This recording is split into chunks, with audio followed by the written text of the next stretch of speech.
Want some, get some. Can I get a hell yeah? Yes, I am a pirate. You have to go with the pirates because, of course, they have cannons and everything. It's a pirate's life for me. Be proud of who you are and what you are. You're a pirate. It is a first down. Pirates. Because when you're at East Carolina, you go for it every time. Or you don't coach at East Carolina, you don't come to East Carolina, you don't play at East Carolina with a weak heart. Write it. I think I've ever been in a building as loud as that was. It was deafening in there. You live with Omaha. I can promise you that. And it's purple all night long in Eastern North Carolina. You're watching The Sports Objective, the podcast for Pirates.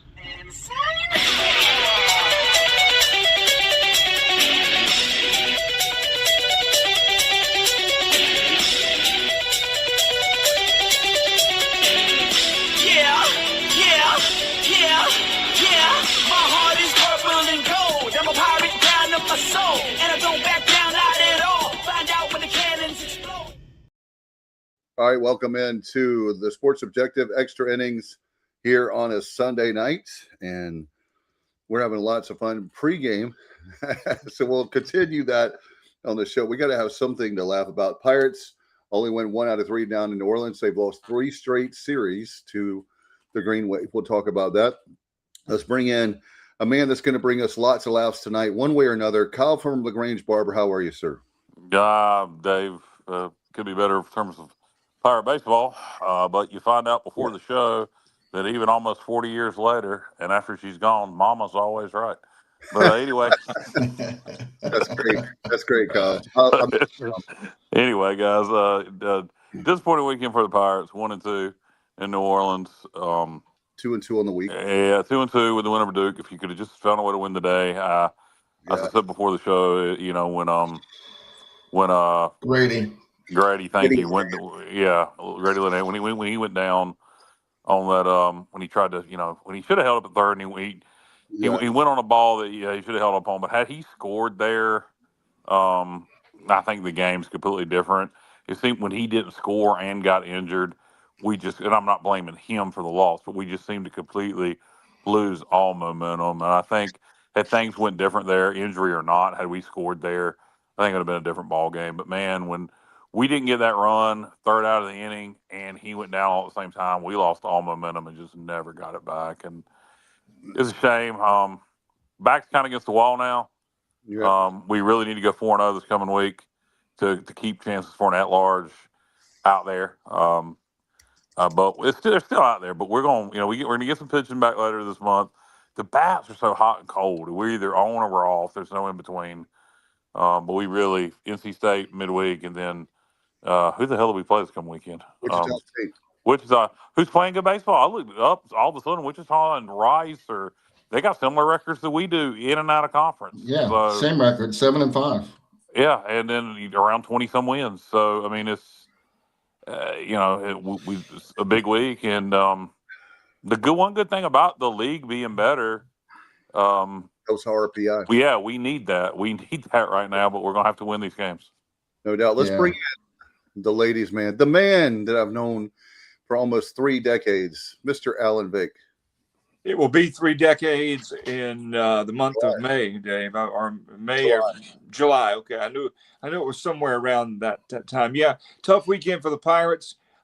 New Orleans has become a house of horrors for the Pirates. We have not won a series there since 2018, and it was just a tough weekend, man. And Tulane's bullpen outperformed ours for the most part over the weekend, and we only won 1 game. So like Kyle said, now we got to have a tremendous week and kind of get back on track.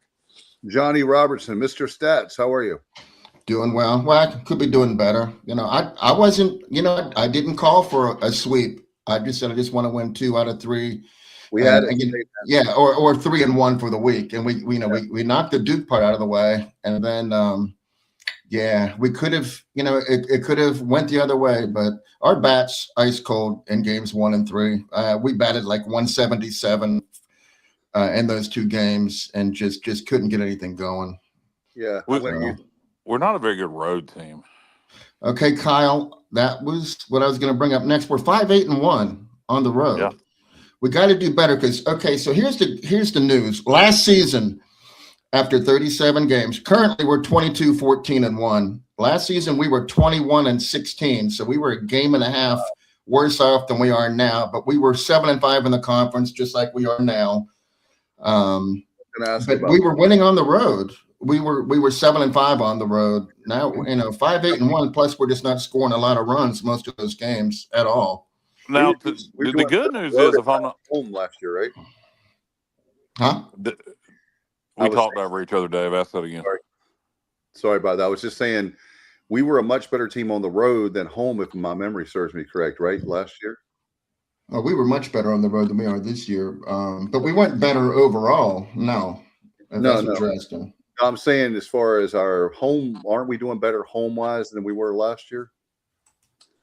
Or we would have to be to have the same record, being we were better on the road last year. Yeah. And I guess the good news is, if I'm right on this, the majority of our conference series left are at home, aren't they? JR, Dave, whoever has the schedule. Yeah, well, we got 3 out of 5. There you go. That's good. And one of those road series is Memphis, right? Yes, it is. Correct. So that's good. That's good. As long as we handle business, that's good. But Wildfire is going to be there, so we're going to sweep it. We're going to. Let me tell you something. Anytime Wildfire goes to Memphis, history shows all hell's going to break loose. He's potentially going to be under a ring with a 6-pack of beer and a bucket of chicken and a bucket to poop and piss in, based on history of Wildfire in Memphis, Tennessee. That's right. That's right. Does anybody know about that Justin Butts story? I guess not. That's what happens. Come on, where are you, Justin? That's a famous Memphis wrestling angle involving Tommy Rich from '87, where him and Austin Idol attacked Jerry Lawler in the ring, and Tommy Rich had to hide underneath the ring for the whole damn show because he was going to attack him in the main event. Anyway, nobody wants to hear about that right now. All right. Hey, getting back to our remaining conference schedule, I mean, it sets up well for us. We have Memphis on the road. You want your weaker teams on the road. We have FAU to close it out on the road. Their RPI is actually worse than Memphis now. Those are the 2 worst teams in our conference RPI-wise. So they're both on the road. And then we get Rice at home, they're at a 54 RPI right now. And USF is 60. We get them at home. And then we got to start it off by taking care of Wichita. And we just, even if we don't finish in first in the conference, we need to finish in the top 2 so we get that double bye. Because if it comes down to we have to win the conference tournament, that's going to save on arms. That's going to give us a better shot because we're playing less games. So finishing in the top 2 is really, really important at this point. Yeah, not only for at-large purposes, because I think we're going to be a multi-bid league this year potentially, but you're right, for the conference tournament with the new format, finishing the top 4 is paramount. No, finishing in the top 2, No, finishing in the top 4 is paramount. Finishing in the top 2 is it gives you a double advantage. Yeah. For top 4, you get a bye. Top 2, you get a double bye. Right. No doubt. In fact, we're going to be at Memphis on October football too, October 22nd. So Justin says he's waiting for you on Bill Street. Yeah, well, I don't think he's there yet, but Justin, you can keep waiting. I'm not planning on going to Memphis. But Memphis, baby. I'm not planning on going to Memphis. Although I would actually enjoy going to Memphis, but for completely different reasons than most other people. So, I mean, you have Bill Street, you have all the stuff there. I'd like to go. Graceland. For the wrestling history. I'd go for the wrestling history. The Memphis wrestling history. Wrestling. Yeah. You have the Pyramid, which is now the Bass Pro. Yeah. I want to go there. There's a lot of stuff in Memphis to do. And obviously we want to win. So, but first we need to take care of business of NC State. And like we talked about Wichita State. And it's pretty funny because, or not funny when I say haha funny, but ironic. It seems like we have a bad week, good week, bad week, good week. So we're due for the good week. We're very streaky. And particularly with the bats. And it's really simple. We're streaky with the bats. And because of the injuries, we don't have the pitching depth to make up for it right now. So when the bats are cold, we're screwed. Yeah, that whole pitching thing is a bit of a puzzler as far as what we do have available. And, I think it's less than people realize, to be honest with you, because Just the way that he's using the pitchers out of the bullpen. I don't get, we had a lead and, we still had Ethan Rose and we still had Sean Jenkins, who had only pitched 2 innings yesterday. I think he threw 34 pitches, and that's all he's pitched for the entire weekend is 2 innings. And I was like, okay, we have the lead. Let's close him out with Sean and Ethan.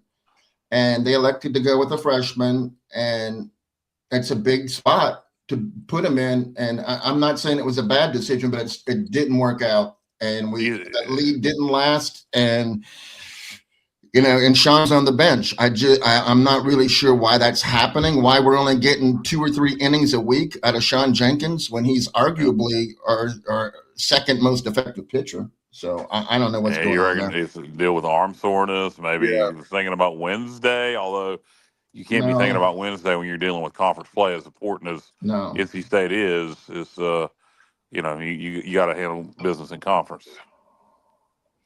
I think there's something to that, Kyle. I was going to ask you guys about that very thing with him, because it has to be. I seriously doubt, knowing Cliff Godwin, he's done anything to get himself into trouble. He wouldn't be on the team if he's, he hasn't pitched bad, so there's no reason to bench him. The only thing I can think of is that very thing, Kyle, is that they're doing like a pitch count, maybe. I don't know, Johnny. I was thinking about that. Is it a pitch count? He's definitely not benched because he got the save last night. No, what he's saying is an arm soreness thing where he can't, where his pitch count is being kept down because of arm soreness. I don't know. I mean, and that's why I said I don't know all the we're facts. We're not gonna know. Hey, nope. No, we're not. It's all right. And, with any injury, normally there's no comment, and then we have to wait for the MRI to come back, and then that takes a week or longer, and then I don't expect any answers. No, I mean, think about it. You're a coach. If I say that, I'm not going to name a pitcher because people will think that I'm not going to speculate, but just put fake name as our pitcher. He's out for 2 weeks. Well, guess what? Every coach goes, okay, I don't have to worry about that coach. I don't have to worry about that player, that pitcher anymore, because we know he's going to be at least 2 weeks before he comes back. But how much of an advantage is that?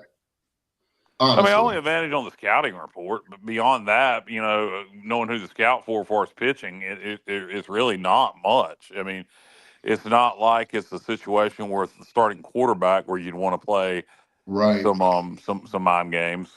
They have a book on all of our pitchers, every one of them. They know what he throws, what count, what he's throwing. They know I guess everything. it's just who to prepare for, but in baseball, there's not, but because you have midweek games, there's not but so much.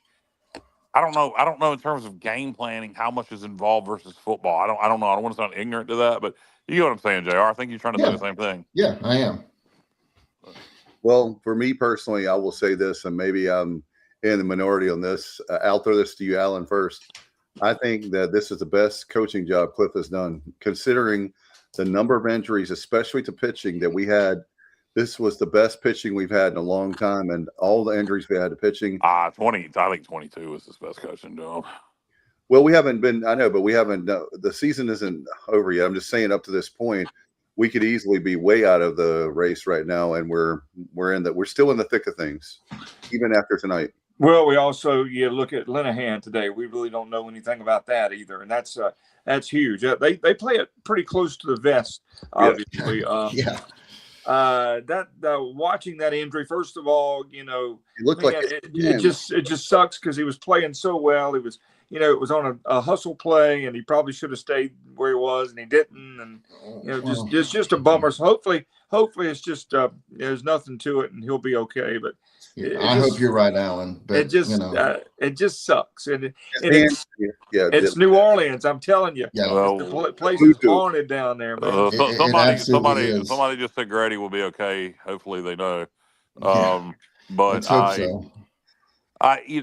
that's one of those things to me where I looked at that injury and my initial reaction was bad. Then my second reaction was that could have been. It could look bad and not be as bad as it looks. It will. Right. We'll welcome in Stevie Fly to the show. Stevie, welcome in. Stevie, how you doing? Well, welcome to you, Kyle. Stevie. Thank you. What's up? How you guys? Good, man. How are you? All right. JR. What's up, Stevie? What's up? Stevie, did Mallory make it home okay? She is sitting right here beside me. Hello, Mallory. How are you doing? What's going Mallory. on? Hi, Mallory. Stop. Yeah. Okay. All right. Well, you can put her on the air. You can put Mallory on the air. Just say hey, Mallory. The We dog. heard you, Mallory. We barely heard her. The dog barked. Every time she says hey, the dog thinks somebody's coming in the house. So she's okay. Doesn't Mallory do her own pod? I know she's on TikTok. Does she do some podcasts? She does a podcast. It's called Sunny Days 252 with the instead of an S, it's a Z. Okay. Oh, that's if you look up Sunny Days with the S, what does it matter? It's a rapper. So they had to change it to a Z. Yeah. Sunny Day. So the so S Sunny is Days? or the S is Sunny or the S in Days? DAYZ. Okay, DAYZ. So the Z's on the Z is in days. Okay. Not DAZ. Not Sunny Days. Not Sunny Days. Okay. All right. Well. I just got news from you, Stevie. I hear you've been having a lot of sunny days. All right, Shawn Michaels. There you go. That was a bad rumor too. They said that never happened. Between Sonny and Shawn, Brett, who knows? Sonny and Brett. Sonny and Shawn. Sonny and Shawn. Now that was Sonny and Brett. Yeah. If it didn't happen, he was the only one.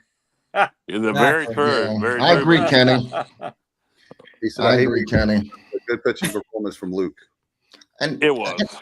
How about Ethan? Ethan struggled bad against Tulane, and then, boy, man, he got himself together, because that's what I love about Ethan. Exactly. Everybody, they all call him Bulldog, and he's earned that because it's more than his physical ability. It's his mental ability. And he ended up with a terrible line due to bad luck, not due to bad pitching. Boy, and he didn't want to come out of that game. I know they made a big deal out of it. But I got a new nickname for him besides Bulldog. I'm going to steal another wrestling name. He is now the Wild-Eyed Southern Boy. Because, I'm telling you what. You go back. I saw it, Kyle. I know. But I've used Stevie. I don't think you've seen that. If somebody's got a screenshot of it, send it to me. You go back and look at that. And we've talked a lot of wrestling tonight out of context, but he looked like a pissed off 1980s baby face. In that very moment. If I would have seen that look, I would have left him in. I would have been he was fired up, man. We should have left him. He was fired up. He was ready to go. He was not gonna. He was. That's when you, like you said, JR said, you leave him in that game. If he's that pumped up about that, you leave him in that game. That's I would have left him in. As a coach, I would have left. Well, I'm not a baseball coach, but I would have left him in. And then they bring in Weber, and not to pile on him, but they bring him in and he gives up a base. Good observation, John. John White says, former pitcher for Gary Overton, one of the best teams in 1990. He said, if Sean Jenkins had any soreness of any type, he would not pitch during the week. He has too much talent to mess with making an injury worse. He is a possible future first rounder. It's puzzling. I don't get it. Saving him for midweek games because we have big midweek games. Like, did he throw against Duke? I don't remember. No, we got to win conference games, and he pitched 2 innings this weekend. But he did throw against Duke. 2 innings. No, I don't think that's it. And if it is, it shouldn't be. But I wanted to say about Grady Linehan though. Coming home, that was the play. I mean, he hit. Colby was upset with himself, I think, by looking at his facial expression. Yeah. He hit that ball right to the shortstop, and he hit it very hard. And the ball got to the shortstop so fast that he had an easy throw home. I mean, if that ball had taken a hop or was hit a little less, barrel on it, he would have probably been safe. But yeah, he was going on that regardless, and it sucks. There was a time Tulane just looked like, the greatest group of gold glovers in American, Major League Baseball history at times with their fielding performances. And the they dang seem to be shift, highly Kyle. motivated. Huh? The dang shift. Yeah. They figured out where everybody, especially Yeah. Grady, the first couple of games. I mean, they just knew, and they were there. One time we beat the shift. They really, really have a pardon the term, but they really have a hard on for beating us. They they do. They have made this game very important every year, and I don't know. Tulane's got a lot of baseball tradition. We need to match that intensity and make this thing a rivalry.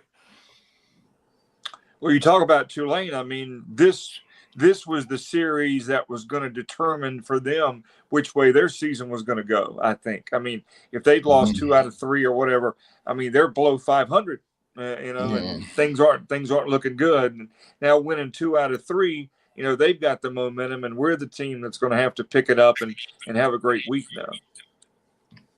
Yeah, no, and it's important, and you can get all the momentum back by beating the Wolf Crap on is it Tuesday or Wednesday, guys? Tuesday.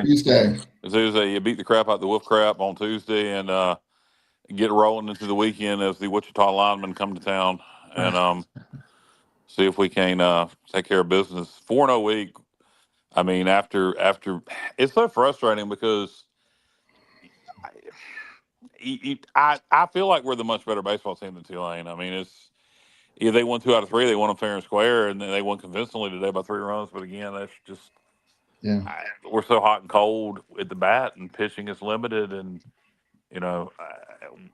it's frustrating to you see the potential on this team, and it just how close are we, guys? I heard so we were going to get God help me out, JR. What? Our Saturday starter. Oh, Van Kempen? Gavin Van Kempen? I guess about a week or so back, he fitted Van Kempen back by mid to late April. Well, we're coming up on mid-April, so maybe we get him back this coming weekend. Maybe I'm speculating based on a week or two old information, but that'd be nice. My prediction. Look, it'll probably be late April, not USF. You're hearing late April now, Stevie? I'm not hearing anything. I'm just saying it would, with us looking forward to it so much, it'll probably be late April now. Yeah. Well, that's the USF series, that will be a great series for him to come back on. Let's see. Yeah, in fact, Kenny, you're exactly right. We have to have 3 in 1 weeks, like every one of them. Yeah, I know we do, and I'd love a 4-0 week this week. You got to make up the ground in conference play. And we're at home, and Wichita State's got a 152 RPI. You just can't afford to lose one of those games. And if you're going to lose one this week, NC State would be the one to lose. But boy, you'd love to go 4-0 this week. No doubt.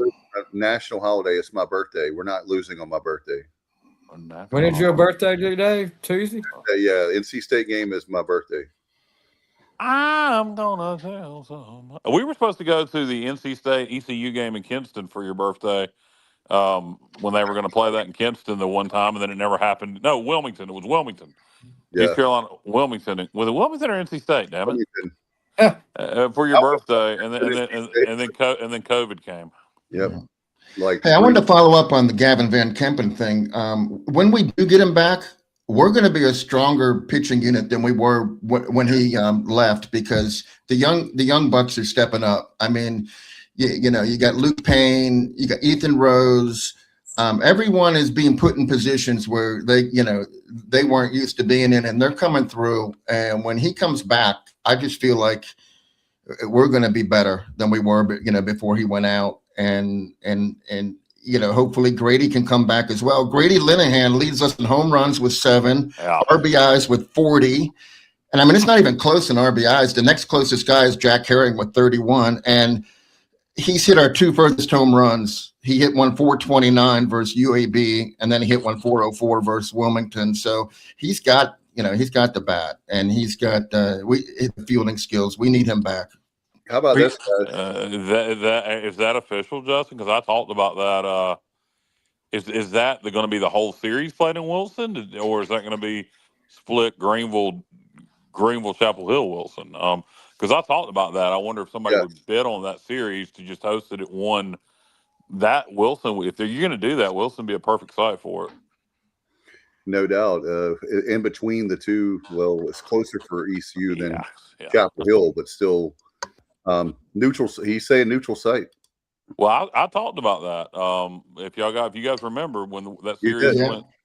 So hey, there you go. People are listening. No, probably just coincidental, but hey, that's pretty cool. Yeah, you did it again, Kyle. You did so it again. Kyle, we'll be able to go.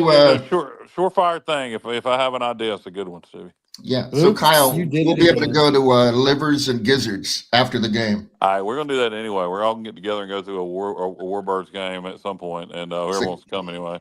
And we're gonna go to the liver and gizzards tour. We're gonna do it. Lizards and givers, like Kyle said before. Givers. I love the livers, man. They're my favorite. He said gizzards and lizards. Yeah, I did. I did the other day. Yes. I also we'll keep changing it. We'll keep changing it. It's like a different menu every day, or every week for Kyle. But you could have some livers and gizzards at the snack shack, Dave. Kyle be there. All right. Yeah. Well, for the livers, but not the gizzards. Gizzards are like eating fried leather. It's disgusting. I'm not yeah.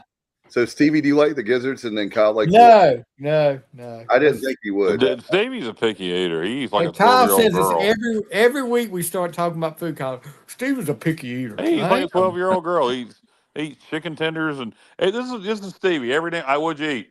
It's either a burger, a sub, French fries. Burger, sub, French fries. Unless he goes to his mama's house and then it's whatever his mom cooks.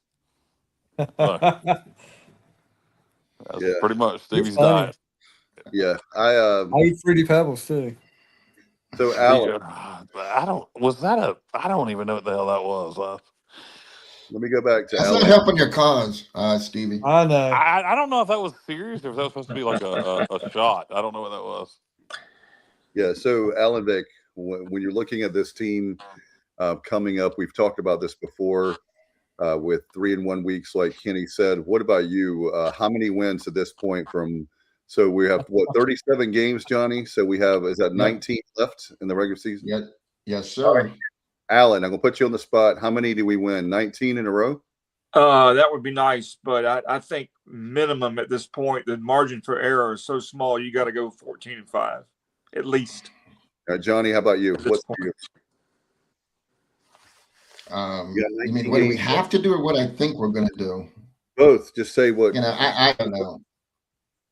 You go to somebody. I'll skip that. What we have to do is go 15-4.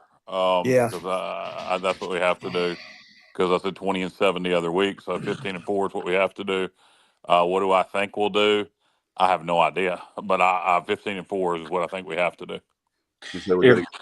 If we don't win the conference tournament and close the argument, there are going to be some nervous people come selection day in Greenville. It's going to be tight. Well, we'll know by then if we have to win. It's going to be tight. It's going to be tight. Yeah. Hey, the state game's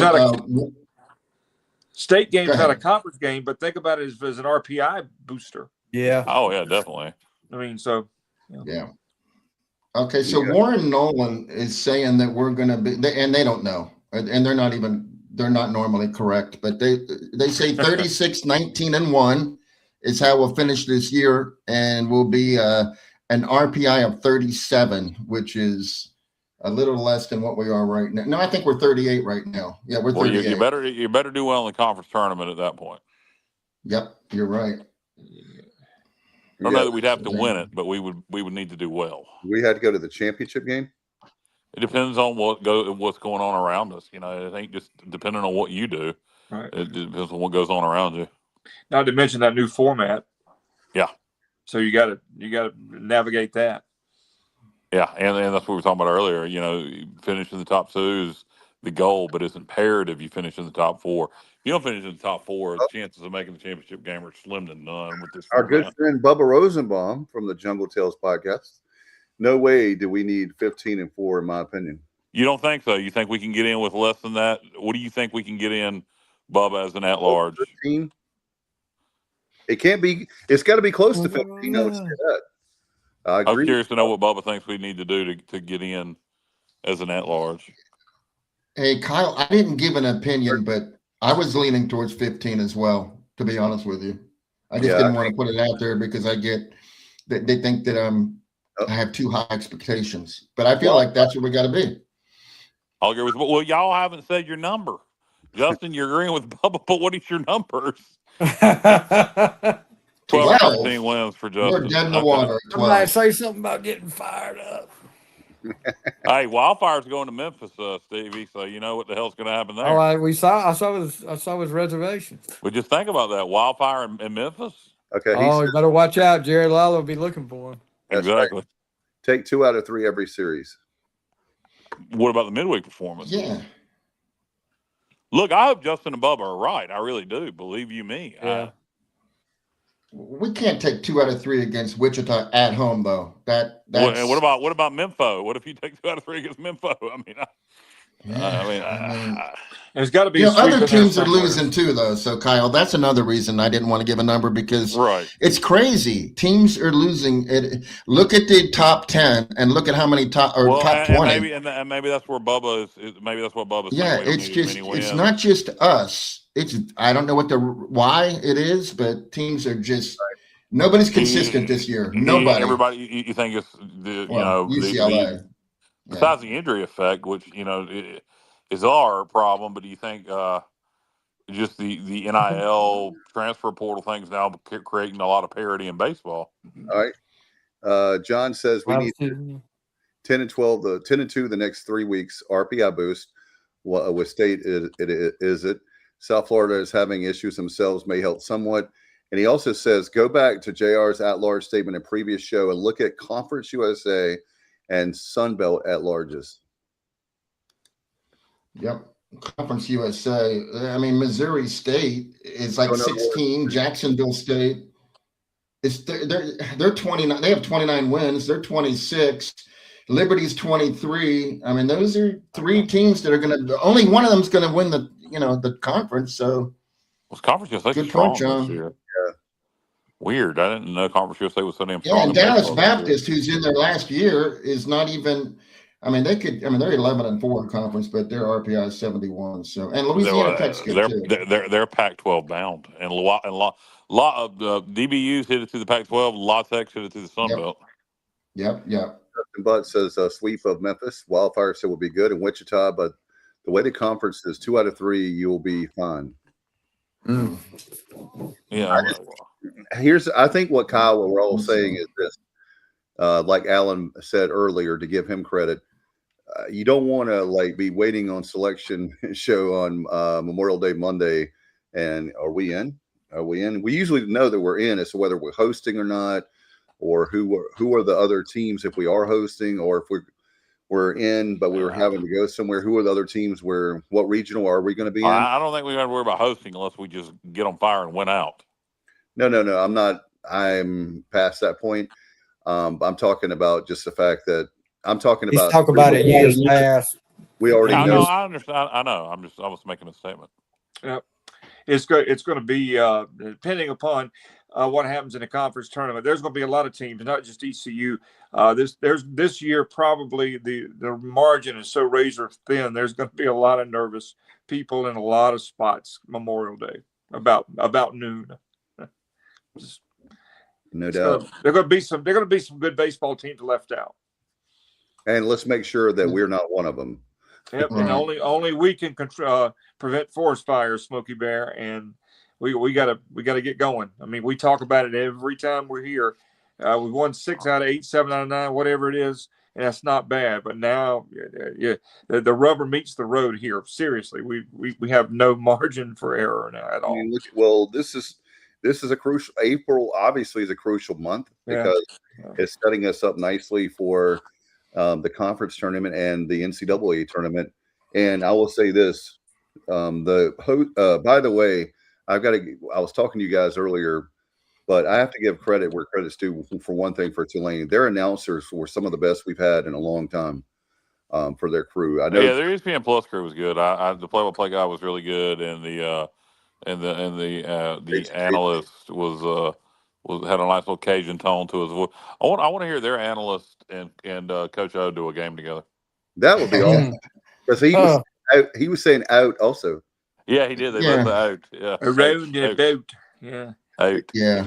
But I want to give them credit. I was going to say his father was born and raised in New Orleans, and so was he. And his father was I think 22 or 24 years he was the coach of Tulane, and they went to 7 regional super regionals during his time. So he comes from and he played baseball at Tulane. He was an infielder, and then he coached himself, so he knows what he's talking about, and he's got an interesting way of looking at things, and he's kind of down home and folksy. I liked him. Very good. Yeah, I did too. It's most of the time you have the broadcast is not quality, or the announcers are so much homers that it's just like you want to throw something at the TV. But I have to give them credit where credit's due on that. Great production, great video production by the folks at Tulane too. Yeah, I was going to say they mentioned the play-by-play guy, and I'll look up his name. He made a stat today that we've made, which is true, 9 out of 10 regionals. And Coach Godwin, I'm not knocking that. But our fan base and Coach Godwin doesn't want to get to a regional. We've been there, done that, not to super regional. We want Omaha. And so my thing is, when I hear that stat, it's great, but I'm tired of hearing about that. You know what I'm saying? You shouldn't be, though, Dave. You shouldn't be. He's the only manager or coach. It's college. He's the only college coach that has gone to a regional 7 consecutive years in the past 7 years. Nobody else has done it. It's hard to do. I think we're spoiled. It's hard to get to a regional. I'll take it. I'll take it. I'll take it. I'm not knocking. It's a great stat. I'm not knocking. What I'm saying, Omaha's going to happen when we don't expect it. So maybe it's this year. Yeah. Who knows? I'm just simply saying that I'm not knocking that. It's great, and it is great to have that. All I'm saying is, we are trying. In other words, if we were a program that had been down and out and we hadn't made it a regional in many years, then it's kind of like with Kyle when we were starting the podcast in our first football season. We have Scotty Moe, and we were, we're going to make a bowl game. We're going to make a bowl game. Well, at that time, a bowl game looked so far away, right? And we finally got to a bowl game, and now we're looking at conference championships. We can win conference championships with baseball, regular season, and the tournament. And we have the ability to, in the past, to host regional, super regional. I'm just simply saying I know what they're saying. I'm just saying our prize is more than the regional. Yeah. Ours is on super regional and beyond. Yeah, I'm sorry, Dave. I came a little too strong at you there. I apologize. I did. But I'm happy that people are telling everybody that may not know that what we've accomplished the last 7 years. There might be people that don't know it now, so sing our praises. I don't mind. Dang, JR, been saying that for a year, how long myself, that we're going to go with it. Like, I might have heard it from you, Justin. I think everybody's been saying we're going to go when we least expect it. I kind of doubt that, because when I would least expect it is when we're not in the NCAA tournament. So I don't think we're going to go then. But what if that ever happens, what will probably happen, I think, is what most people are saying. It's going to be when we're going to, it's going to be like when we almost went when we lost the Supers in Lubbock. It's going to be one of those years where we're not hosting and we get in as a 2 or a 3 and we make it in. I think that's what, because I think that's what everybody says, because in 22 we had it done at home against Texas. So I think that's what everybody says. We're going to go when we least expect it. Well, no, most likely we're going to go when we have a really damn good baseball team. So Travis Watkins doesn't hit that walk-off, then we wouldn't have gone to Lubbock. I mean, I know that was that was a magical moment. I mean, that whole. So if you get hot like that, Cliff teams, that's one thing about Cliff teams. They will get hot, and we just got to catch fire one time at the right time and keep it rolling through the Supers, and that'll happen at some point. I certainly haven't given up hope at all. And in terms of them pointing out about how many regionals we've been to under Cliff, no, the goal is Omaha. But making that many regionals, it isn't the Cliff Godwin thing. This is happening, when Billy Godwin was here, when Randy Mazey was here, going all the way back to Coach Overton and certainly Coach LeClair, there's a reason we've been to the most NCAA tournaments, the most regionals, without making it to Omaha. I mean, it's at this point, it's become a thing, and one day we will make it. It's a dubious statistic. It's certainly something to be proud of to go to that many regionals. It certainly is something to be proud of. But yeah, the goal is Omaha. But you can't get to Omaha if you don't make it to the regionals. Well, going back to what Dave said about making the regionals is good, and that is hard to do. But do we want to become so complacent that we made the regionals? We can't be satisfied with that every year. I mean, it is a hard thing to do. It's kind of like I compare it. I mean, everybody knows I'm a big Steelers fan, and one of the things that got celebrated for 18 years was Mike Tomlin never had a losing record. Well, yeah, but he never won a play. He didn't want a playoff game for the last 8 or 9 years either. So after a while, when you don't make that next step, some people, and I'm not saying I am or anything like that, but I know some people may be like, well, if you don't take that next step and get there, it just becomes like, all right, what are we doing here? We're not moving forward. Kind of like when the Steelers don't get to the Super Bowl. Well, when they do, JR, not just the Super Bowl, but they haven't won a playoff game in well, that's true. In the last 7 appearances. That's what I was talking about. Everybody made a big deal every year about Tomlin. Oh, when he got to the 9th game, he's got another season where he didn't lose. He had a winning season. But if you don't win, but 9 or 10 games, don't win a playoff game, that's after a while, it gets old. Yeah. And I'm not saying by any means that Cliff Godwin's it's getting old there. No, I'm just saying I can understand what some people, what Dave's point was about just making the regionals. Yeah, the goal is to move beyond that and go to Omaha. That's always the goal. I mean, we're not satisfied with just making the regionals. No. Right. Exactly. We've been knocking on that door for a long time, and if we continue to win, I mean, it's not a cliche. One day we're going to kick, like Bum Phillips said, we're going to kick that door down. I mean, it has to happen. Yeah, there's just no way. Well, it's in our intro. We're going to get Coach LeClair. We're going to get to Omaha. I can promise you that. I mean, it's it's going to happen. I mean, there's no way. It's one of the great anomalies in sports statistics. If you really think about it. Yeah, it is. I agree. It's just, I mean, there's really no rhyme nor reason as to why we haven't been to Omaha. It's just, but it's coming. There's no way we can have this much success for this long a period of time and not get there. Yeah. Yeah, and I don't want to sound like, and Johnny, I'm sorry if thank you, Stevie. You made the point better than I did. But I'm not saying that. I'm not saying it's not a big deal to make a regional. I know, Dave. I know that. Allen got mad and left. We've got to. I'm just saying that for us, that these losses hurt. It hurts the coaches and players way more than it hurts us because they're doing it every single day. And I believe that look at our last year.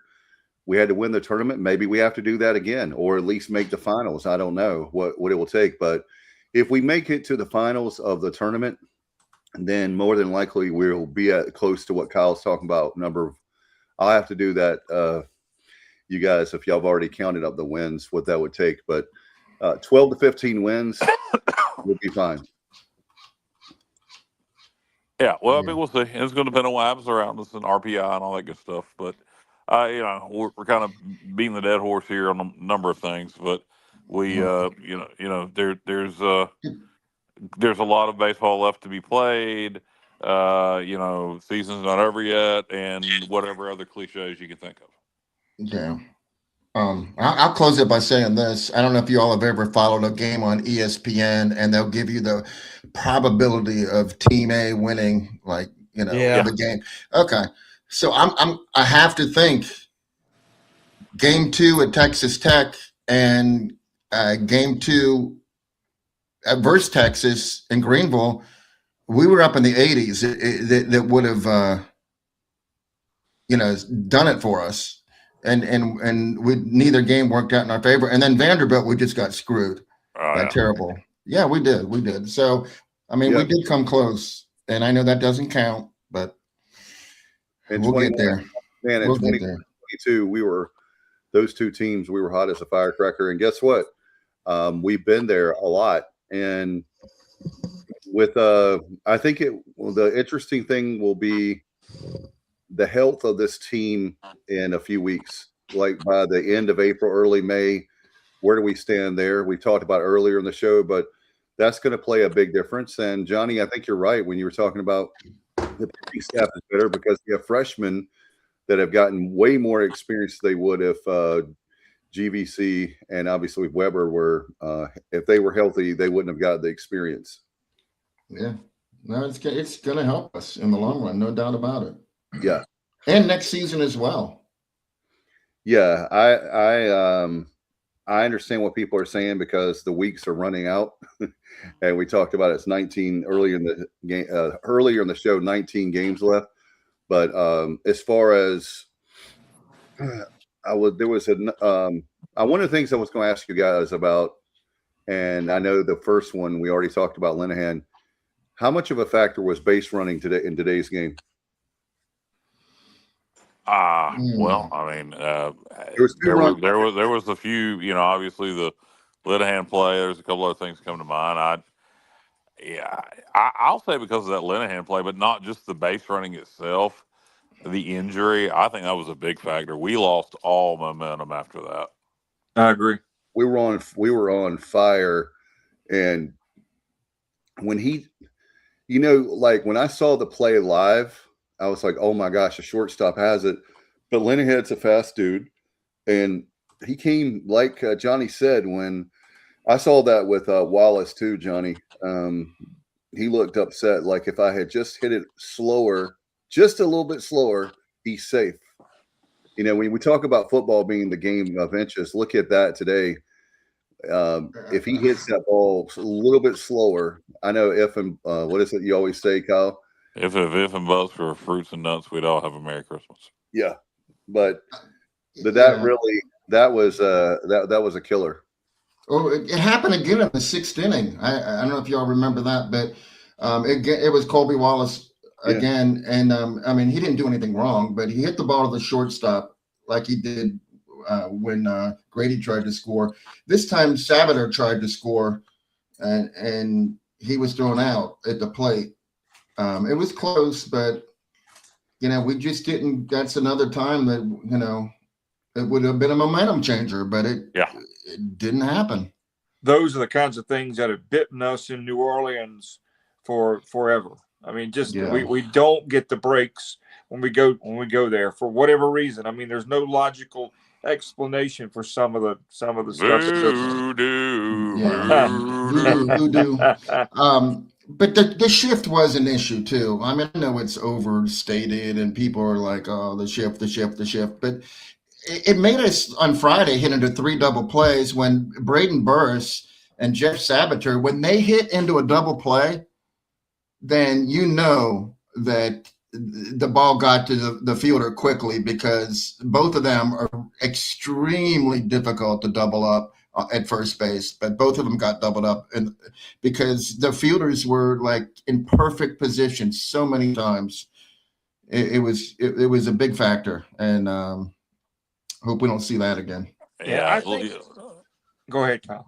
Yeah, losing 2 runs at the plate that's a killer. You're not going to win baseball games doing that. Something we haven't talked about is, I mean, they were not horrible, but the bullpen was not good. I don't think overall.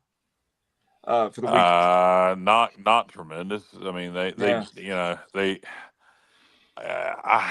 in college baseball, particularly this year, what do we give up today? 6 runs? How many runs do we end up giving up? Yeah, we give up 6. Yeah, I mean, I'm sorry to say, but in college baseball, with Tulane's Sunday situation like ours, you should be able to we should be able to handle 6 runs. I mean, 6 runs is not insurmountable.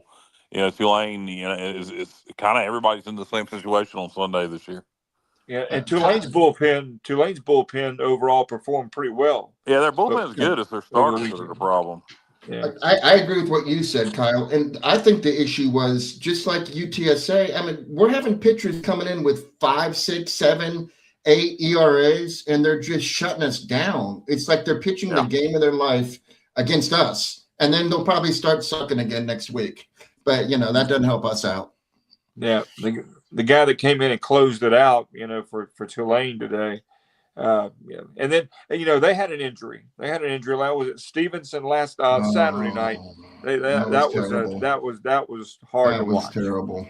Yeah. So I mean, it happens. It's it sucks that they've been Tulane's. They're over 500. They've been hit with injuries, and as always, when Tulane gets to Clearwater, no matter what the situation, they're always dangerous. They always play well in Clearwater for whatever reason. So. Yeah, that was Bo Sampson. He only threw 4 pitches, and it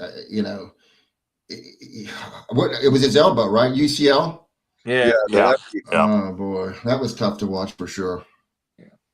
Yeah, my heart broke for him because everybody knew it immediately. I mean, you knew it. You knew something major had happened. Yeah, no question about it. So, guys, with this weekend, do you want to move on and talk a little bit about NC State, or move on and talk about? Are you done talking about the weekend? I don't think there's much more bases to cover. We want to give our. Do we want to give our pitcher of the week, player of the week? Yeah. Thank you for. Hold on one second. All right. Give me 1 second. Dum. Almost there. Hang on. Bow. Player of the Ferris Bueller. Guys, I think there's no question. Johnny, guys, who are we going for a player of the week? I know who I'm picking. What Kyle said earlier. I'll let you pick it. Michael Clenich. That guy. Yeah, him. Clenich. Backup catcher Clenich, now our DH. Hope his bat stays that hot. He's got some power. So great weekend for him, and I'd leave him in that DH spot for the time being. Yeah, I agree. Pitcher of the week, who you got? Norby. I'm gonna give it to Norby. I mean, he pitched. He started off slow. This is y'all go ahead with who y'all think, but I don't blame Norby for what happened late in that game, and we won it. It was his start, and just that determined look on the mound. I give it to Norby. What do y'all think? I don't have an issue with Norby getting it. Honestly, I don't. I would just say that I was going to give it to Luke Payne just because he went 5 full innings and didn't give up any earned runs. He got the loss. He was a losing pitcher, but I mean, no earned runs, 1 walk, 4 strikeouts, and he pitched well for 5 full. But we lost that game. We won the game. Norby pitched, and we won it because of him. So I have no issue with that, Kyle. I'll give an honorary mention to Luke Payne, though. I was going to say that's definitely Luke Payne. That's why you feel bad as someone that my great uncle was a pitcher. He lost a lot of 1-run games, and it's because you don't have the bats. It doesn't matter how great a pitcher you are, meaning that we do have the bats. They just need to be hot.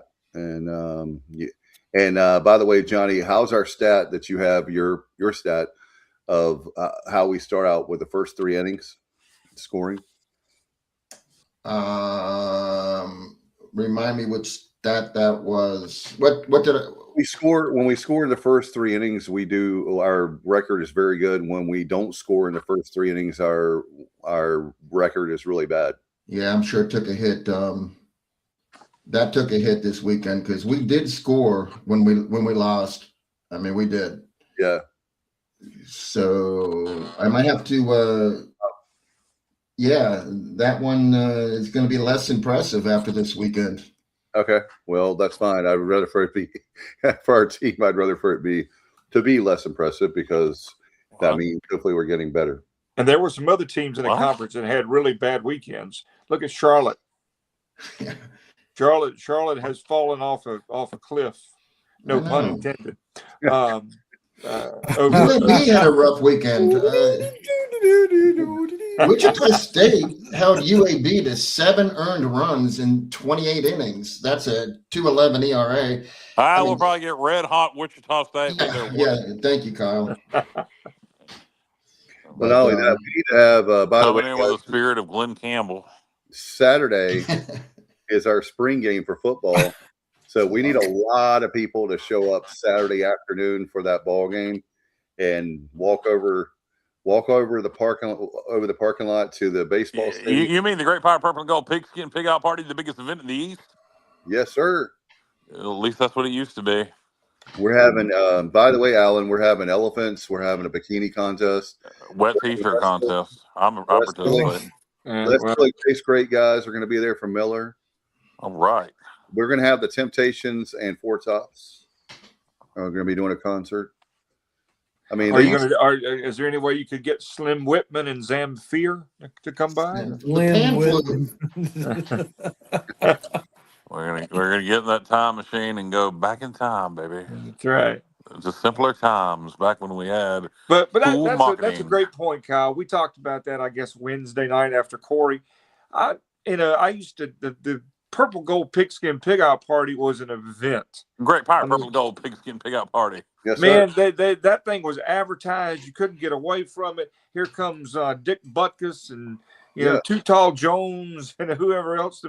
I just is it me or do they just not? They don't publicize that like they used to. No, it ain't just you. It ain't just you. We don't really. We are not a promotion machine. That is for sure. I used to. My dad would go with somebody and help cook a pig the night before. We would stay, there and watch the game, and it was the biggest deal in Eastern North Carolina in the spring for quite a while. And they had, hey Alan, you remember they had even carnival rides for the kids? Yeah. They did that through the early 2000s. Yep. They keep. Those are the kinds of things that I'll just say this. I appreciate. I'll just say this the way I'm going to say it. I appreciate the fact that Gilbert is good with money. I appreciate that immensely. It beats the previous athletic director before him. But we are a business, and you hear that all the time. We're a business. Well, you got to spend money to make money. And I'm not talking about giving away the family farm like we had previously, but there needs to be a happy medium somewhere that this event is kind of like, when you're in retail and you go Black Friday. The spring game is coming up every single year. Well, I'm not a fan of spring games at all, and so to me, creating an event around it is a smart way to get people to come out. This year in particular, there are so many new pieces to the puzzles. There's reason to go just to see these kids, and I would be promoting that aspect of it. Come see Garcia for the first time. Come see Griffiths for the first time. Garcia. The quarterback, whatever his damn name is. Emory Williams, yes. Come see Emory Williams. You like that tour. And we got another Garcia that it's quite possible. I guarantee you it won't work though. Come see Emory Williams and Griffiths for the first time. Come see this the North Texas offense or I don't guess we should call it that now. You get the point. But what are we going to see? We're not going to see. They're not going to show much of that offense. Why would they? That's the whole point, though. Is that by the way, Justin has invited all of us to be in his suite so we can hang out with him. But the problem is that it's come to a fact now that the spring game is now just a practice. And if you didn't have baseball, what drawing card do you have other than baseball? And they get mad when you say that. But if it were me, who gets mad when you say that? I'm just saying that there's nothing outside of baseball. What is there to do? Nothing. I mean, they don't do it. They don't create anything around the spring game. They used to broadcast the spring game on the radio. Oh, I know. I remember. And that was I mean, that was something you look forward to. You get your first glimpse of your brand new team, and that again, I don't know why it's. I know why it's become less of a thing. And what I would probably do, this year I think it would be easy and wouldn't even take a lot of effort. You won't. I'd like to see carnival rides and bands and all that kind of stuff. But this year, I would promote the hell out of coming out and seeing that we've got this many new players from the portal. We got 2 new quarterbacks. Let's do a Meet the Pirates. We didn't even have Meet the Pirates this past year. Exactly. Let's do Meet the Pirates incorporated with the spring game. Yeah. There's what? By the way, what happened to Meet the Pirates? Why did that go away? Mike Houston. But he's gone. Let's incorporate Meet the Pirates with the spring game. I mean, particularly right now with the portal thing, getting to see these kids for the first time, getting to know them, getting to meet them. They need to get initiated. Not initiated. They need to get initiated. They need to get to know Pirate Nation just as much as we need to get to know them. Yeah, that was a great family event. The Meet the Pirates was bring the kids out and they give away stuff and get pictures and autographs. Yeah, incorporate it with the spring game. Kids loved it. Loved it. Does anybody know the reason why they stopped it? Last year was the first. You said Mike Houston, Dave. Last year was the first year I remember us not having it. I thought it was.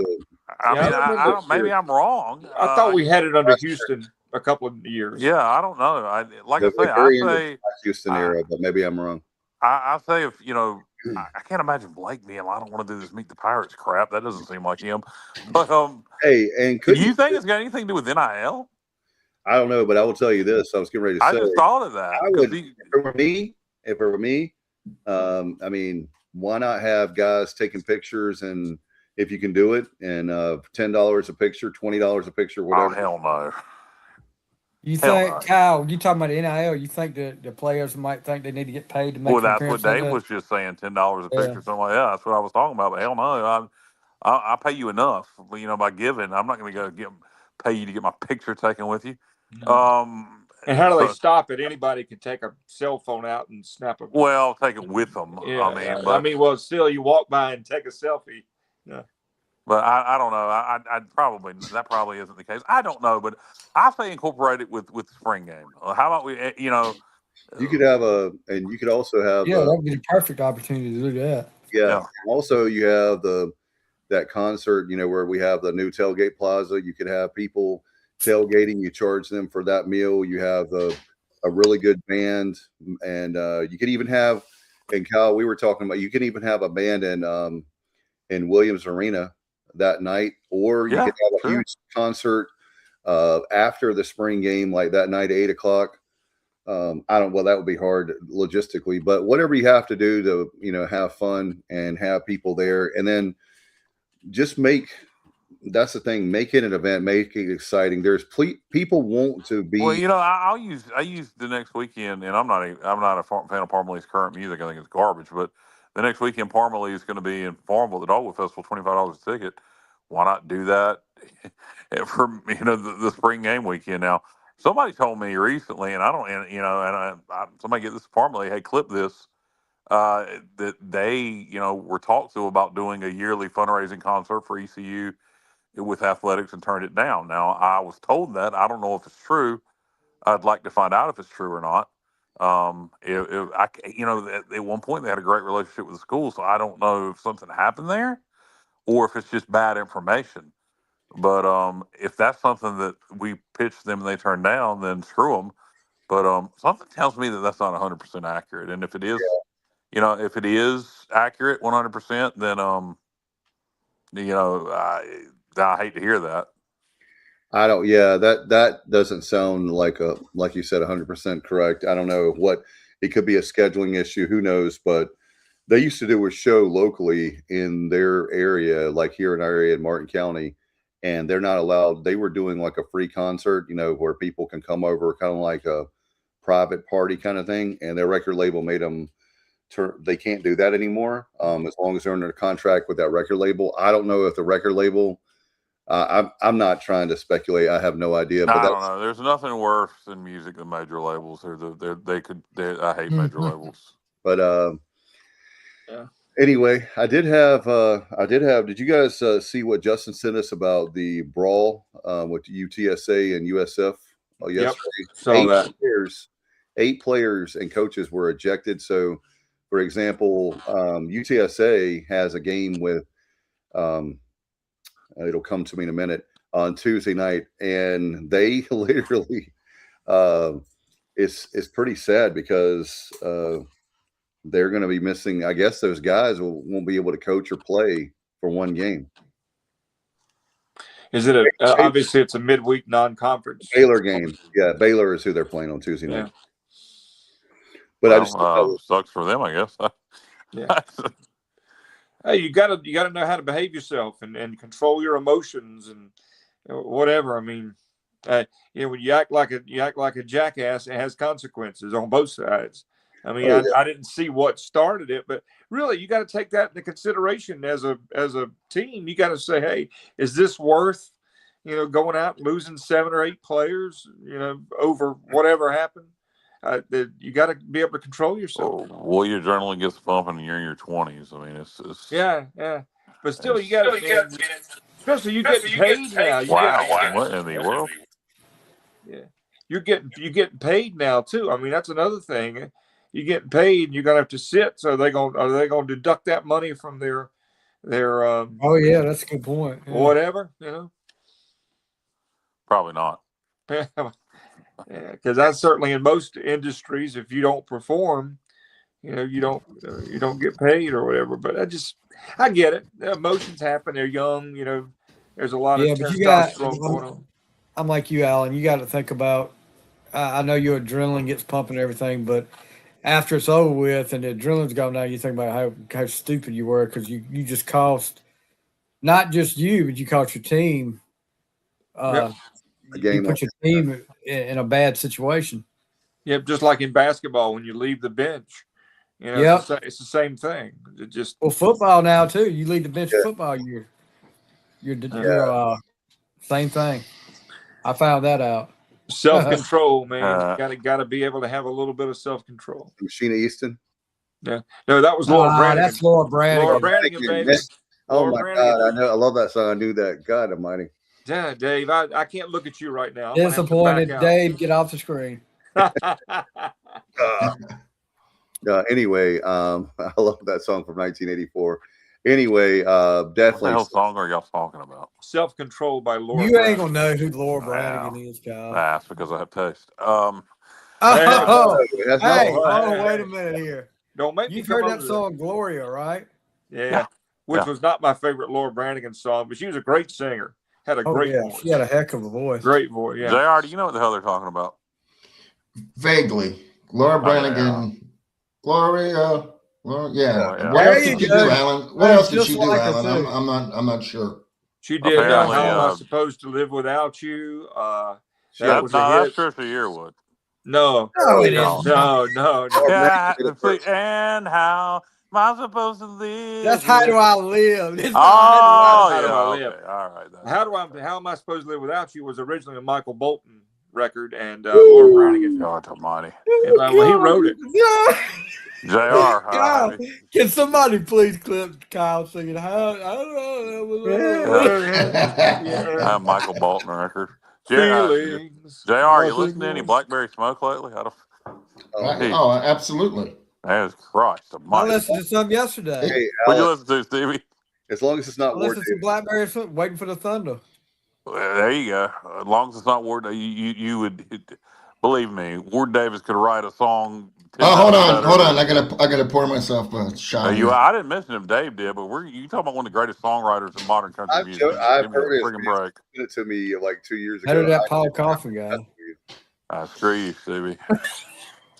Hey, Stevie, what's Rascal Flatts doing these days? They're on the farewell tour. Well, they cannot soon enough. Can't get done. That is 20 years too late. What the hell that is? Hey, I was gonna mention this to Corey, but we just didn't have enough time, and I didn't want to go to music with him. I wonder if Corey like Rascal Flatts.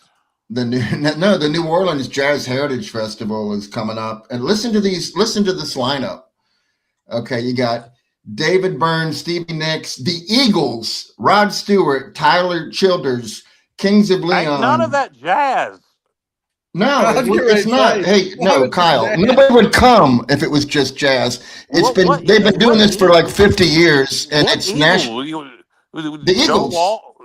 Glenn Fry's dead. What do you? Who's the same Eagles that are getting $700 a ticket right now. Yeah. So you got Joe Walsh and at their shows. Timothy B. Schmidt, Don Henley. Yep. Henley. I love him. Oh, I didn't know Rod Stewart was still performing. Hey, I saw like Rod Henley's Stewart. solo I saw stuff. Rod Stewart last July, and truthfully, really, seriously, he's 80 years old, and he was fantastic. Yeah, and Tyler Childers, David Byrne, the Black there Keys, for Tyler Childers, Tedeschi Trucks Band, Widespread Panic, Wow. Earth, Wind, and Fire, Jason Isbell, who I really like, Alabama Shakes are great, the Isley Brothers, Herbie Hancock, Ziggy Marley. Wow, they're going way back. How long does this thing last? It's 2 weeks. 2 weeks. 2 weeks. 6 months. It's Thursday, Friday, Saturday, Sunday, so it's 8. It's 8 days. I'll go for Tyler Childers and the Eagles. But pretty good. Vince Gill was. And I sent Kyle a list of their vendors and what they're serving up. It's you did. Some interesting victuals there. All right, speaking of interesting victuals, perfect segue. So tonight, Jessica asked me. We were having dinner and she made quesadillas and corn on the cob. Oh. And so she asked me, she cooked the corn on the cob, just boiled it in water, with butter in it. And she asked me, so this is my question for you guys. Dave's gone. He'll have to come back after this question. And I think everybody's going to have the same answer. If you had to drink corn water or hot dog water, which one would you drink? Corn water. Corn water.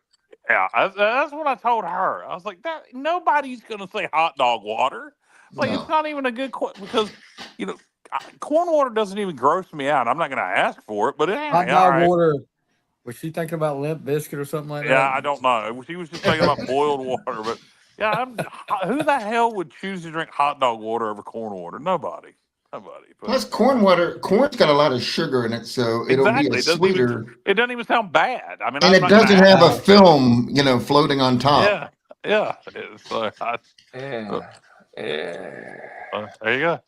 Corn water wins all the way around. Not hot dog water for sure. Right, although hot dog water would be a great name for a band, it was an album. Water. It was a Limp Bizkit album. It's gonna be a Limp Bizkit tribute band. Is what it's gonna be. Oh, was it? It probably already is. It probably is. You're right. Yeah, I didn't know that. Okay, then that was a dumb comment. It's not that I know of, JR, but I wouldn't doubt if it was. Hey, talking music Saturday night. Just because I'm friends with these guys, shameless plug. The 50th anniversary of the Super Grit Cowboy Band is this year. Oh, and they're going to get all of the original members together except for Don one. Cox going to be there. Don's going to be there. Curtis Wright's going to be there. That's happening at the Shad Festival Saturday night. Oh, that's pretty cool. That is actually. I'll be at Tracy Bird Saturday night. Yeah, I will not be there. Well, what time does Tracy start? 7:00. Okay. Yeah, well, Grit may not even take the stage until 9. But anyway. Well, Tracy probably won't either. I mean, they got opening acts. The concert starts at 7. All right, I got you. What they should have done is had Super Grit play that with Tracy Bird and Colt Ford. Well, how about we just replace Colt Ford with Super Grit and I'll be good. Yeah, well, it's going to be. I mean, it's cool because obviously 50 years there. This is a big. I'm really looking forward to. No, that is cool. That is cool. If I didn't have tickets for Tracy Bird, I would totally be there. Yeah, Clyde Maddox has been a friend for a long time, and Mike Kinsey, 13, has been a friend for a long time. I'm really looking forward to it. I saw Super Grit. Go ahead, Stevie. No, go ahead, Kyle. I saw Super Grit and Silver Wings. You remember those guys, Alan? Mm-hmm. Together at the Shad Festival back in 2003, maybe. Yeah, people don't remember. People don't remember. Super Grit had 5 nationally charted hits from 1981 to 1983. There were and the biggest hit got to number 49 nationally. She Is the Woman. Yep, I do know that. So that means they got some national. They played with everybody who was anybody in country music, Carolina by the Sea. Yeah. Oh, yeah. If you don't know me by now, Carolina by the Sea, Semi-Diesel Blues. I brought the shoes. I bought the shoes. Who actually that was recorded by several different people. Curtis Wright, has written several #1 songs for other artists. And he was an original member of Super Grit. And then Don had All Over Town, in '94. It's all over town. She's over. Super Grit just put an album out. Yeah, well, no, they just put they put all their albums on digital. Made all their albums available digitally. Stevie, that would be. I was just thinking about you, Stevie. That would be a great get to have for your podcast. Yeah, it probably would be. They got a lot of. And speaking of Don, he's a really good guy, and I back in that time when Kyle talks about '90s country being hot, it was so hot. I thought for sure Don was gonna, like, when I say make it, I'm talking about like a local guy. And the problem was at that time, not as much now, as much as they controlled the mainstream. Major labels at that time and radio play was y'all were in the industry. If you weren't on a major label, you didn't get radio play. And while All Over Town got a lot of play here, it might have hit number 40 on the national chart. I think it was 53. Yeah, he was on SOR Records, Step One Records, which was an independent label. Yep. A big independent label, but it was still an independent label. Yep. And unfortunately, at that time, if you weren't on a major label, you weren't going to make it. Not in mainstream country. I mean, you had some bands, that during that time, like oddly enough, me and Alan talked about Jason and the Screechers. They came out in that time, and they never were trying to make it in mainstream country. But at that time, if you were trying to make that mainstream country sound and you weren't on a major label, mid-'90s, you were screwed. Yeah, Step One had Clinton Gregory, who had a couple of pretty good Play, Ruby, play. Yeah. I like the way you do it. Step One was on his last legs when Don got there, and the guy's name was Ray Pennington, and there's great stories about how it All right, trivia question for you, Alan.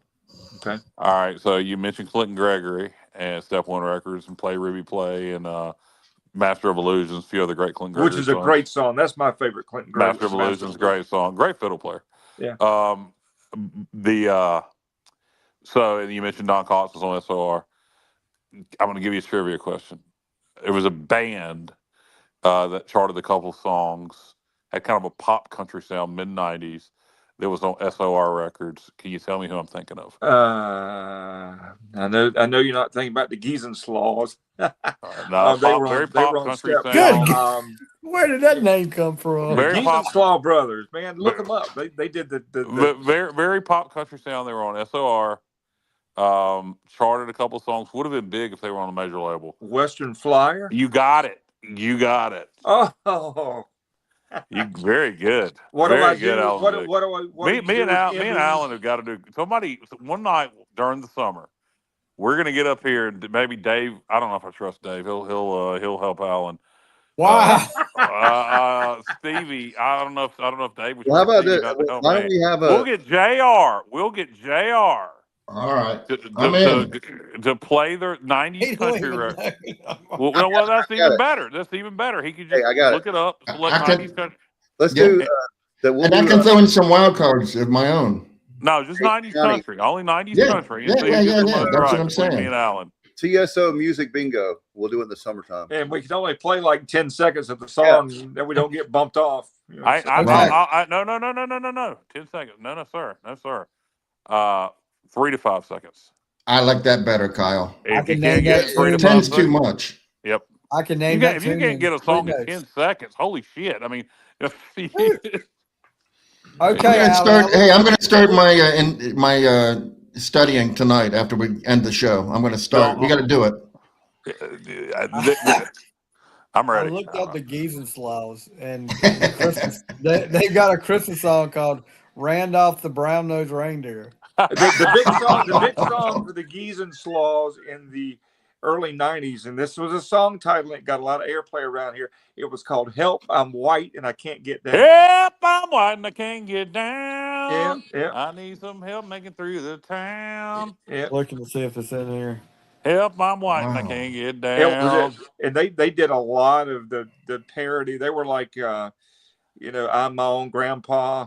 type stuff. So Help I'm White, I Can't Get Enough, for anybody who ain't never heard it. It would start off as like hip hop rap, and they would say whatever the hell they were saying, and then it would go to like a bluegrass chorus of "Help I'm White, I Can't Get Down." You wouldn't put the shuck on me. And I like the name of this album. I wish I had a job to shove.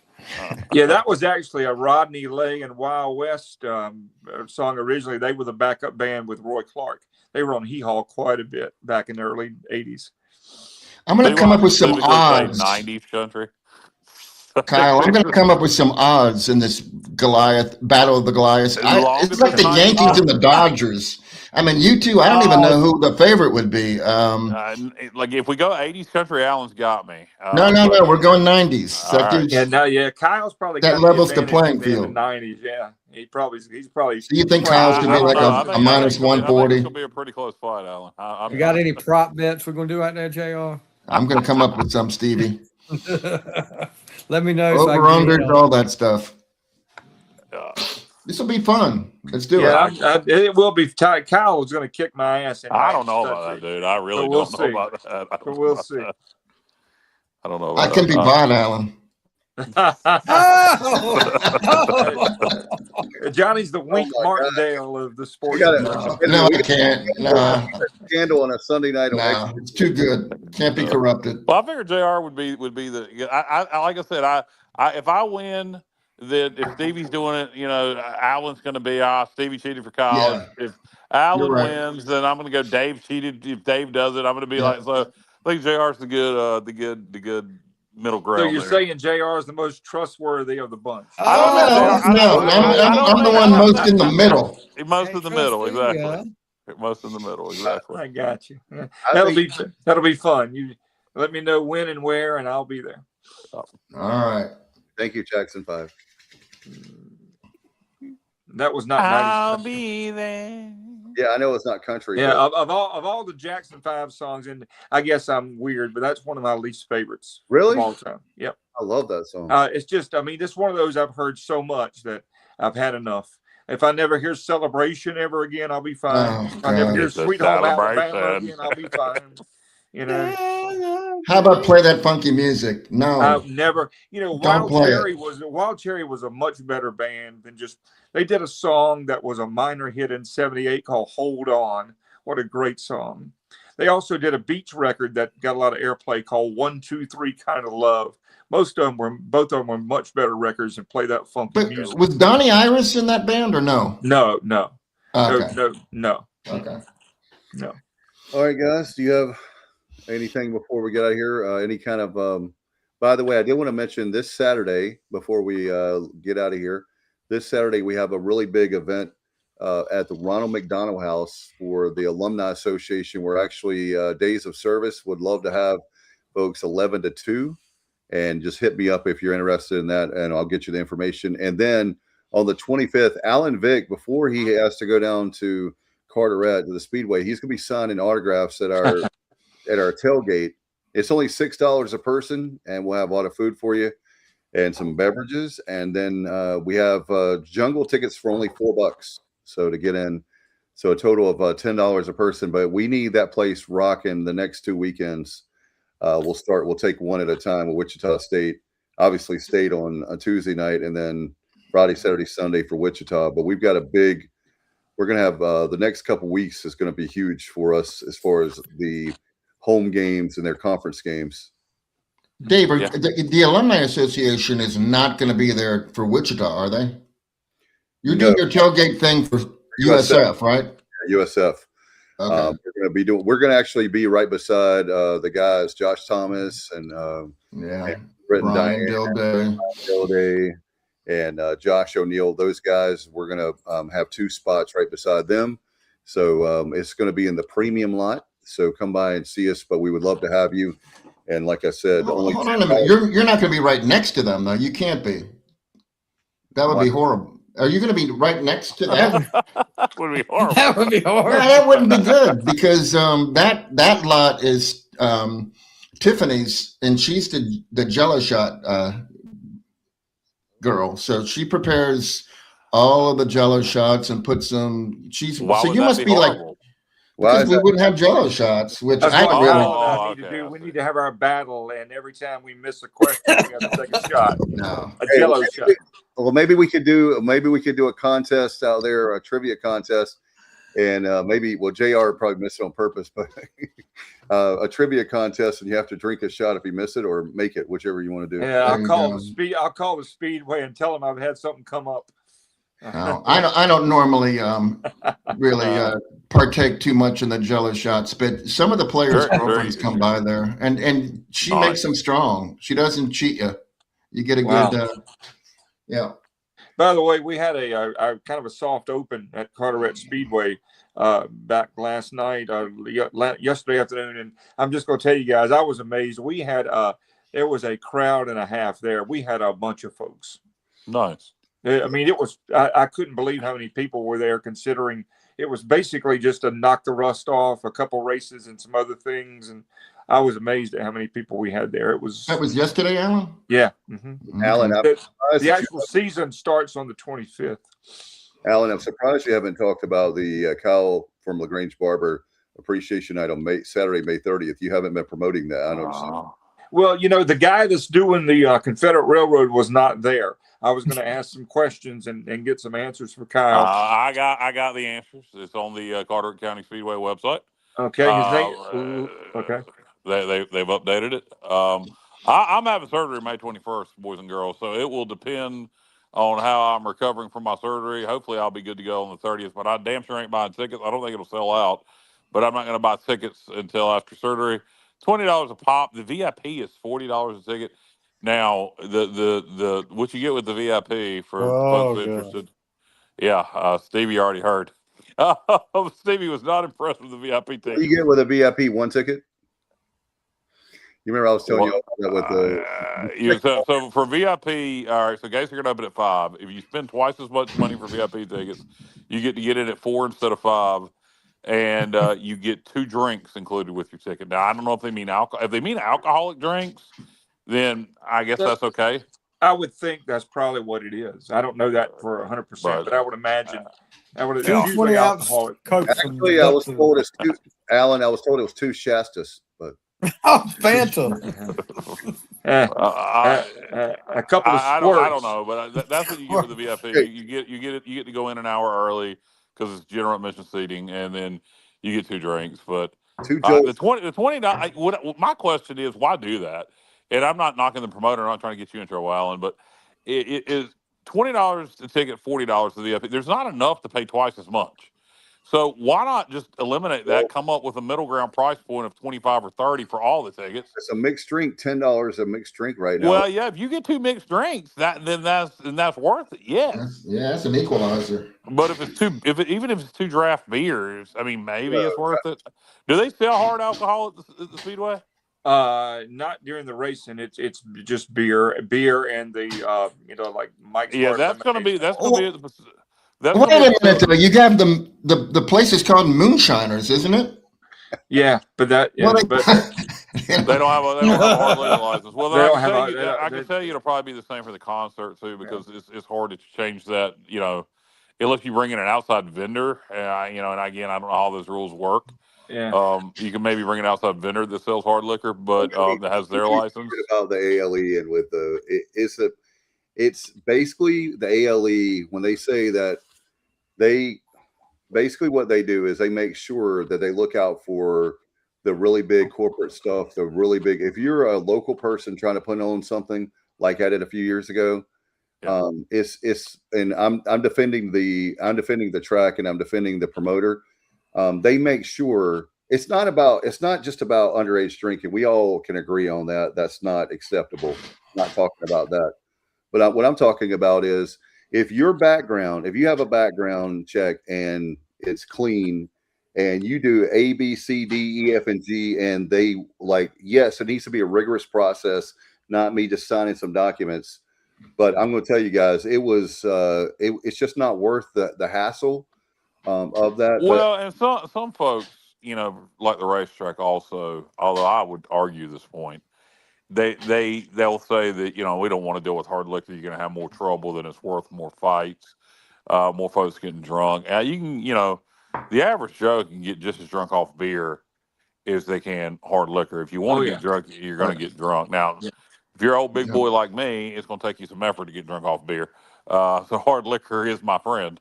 But ask the Chicago White Sox about the beer thing. They'll tell you. Yeah.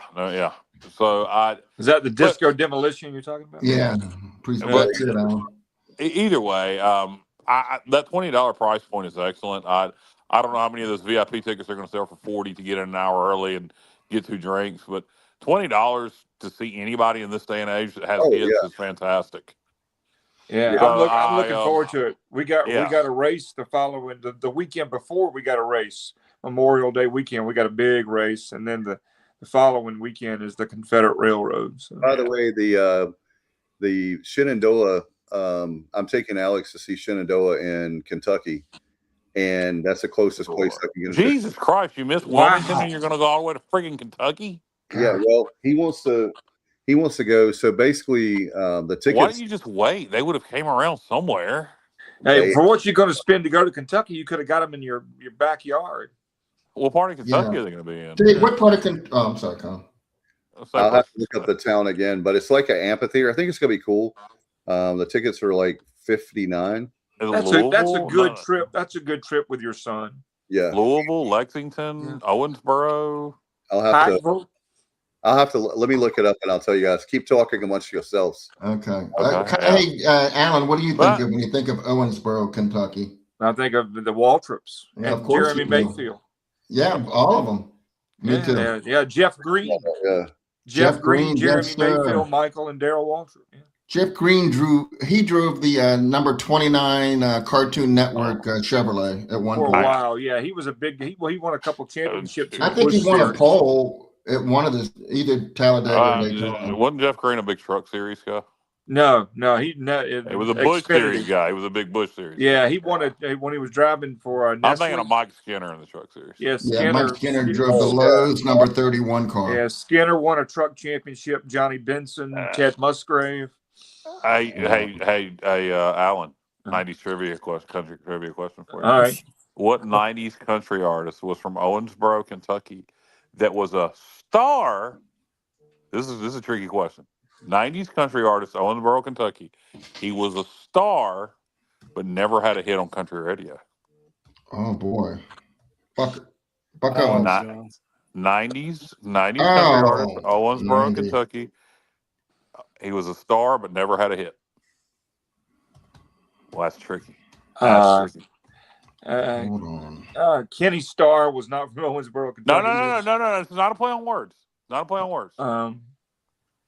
Not a play on words. He was literally a star, but he did not ever have a hit. But he was a known artist. Owensboro, Kentucky. Marty Brown. Boy, that's a good guess, but no. Yeah, I would have said. Even though I would have. Well, I don't know where Marty Brown's from in Kentucky, but that's a good guess. I love Marty Brown. I would have said Jeff Carson, but he had some hits. Yeah, Jeff Carson several. He just died recently. Yeah. He had several hits. Yeah. By the way, I'll give you another hint. Very similar name to a friend of ours who's a doctor. But go ahead, Dave. What town is it? New Haven. Alan's face went like, oh. What would you say? New Haven, Kentucky. It's in central Kentucky. I've been to New London, or London, Kentucky. I've never even heard of New Haven. Wow. I know. You sure you didn't get tickets for Connecticut? No. It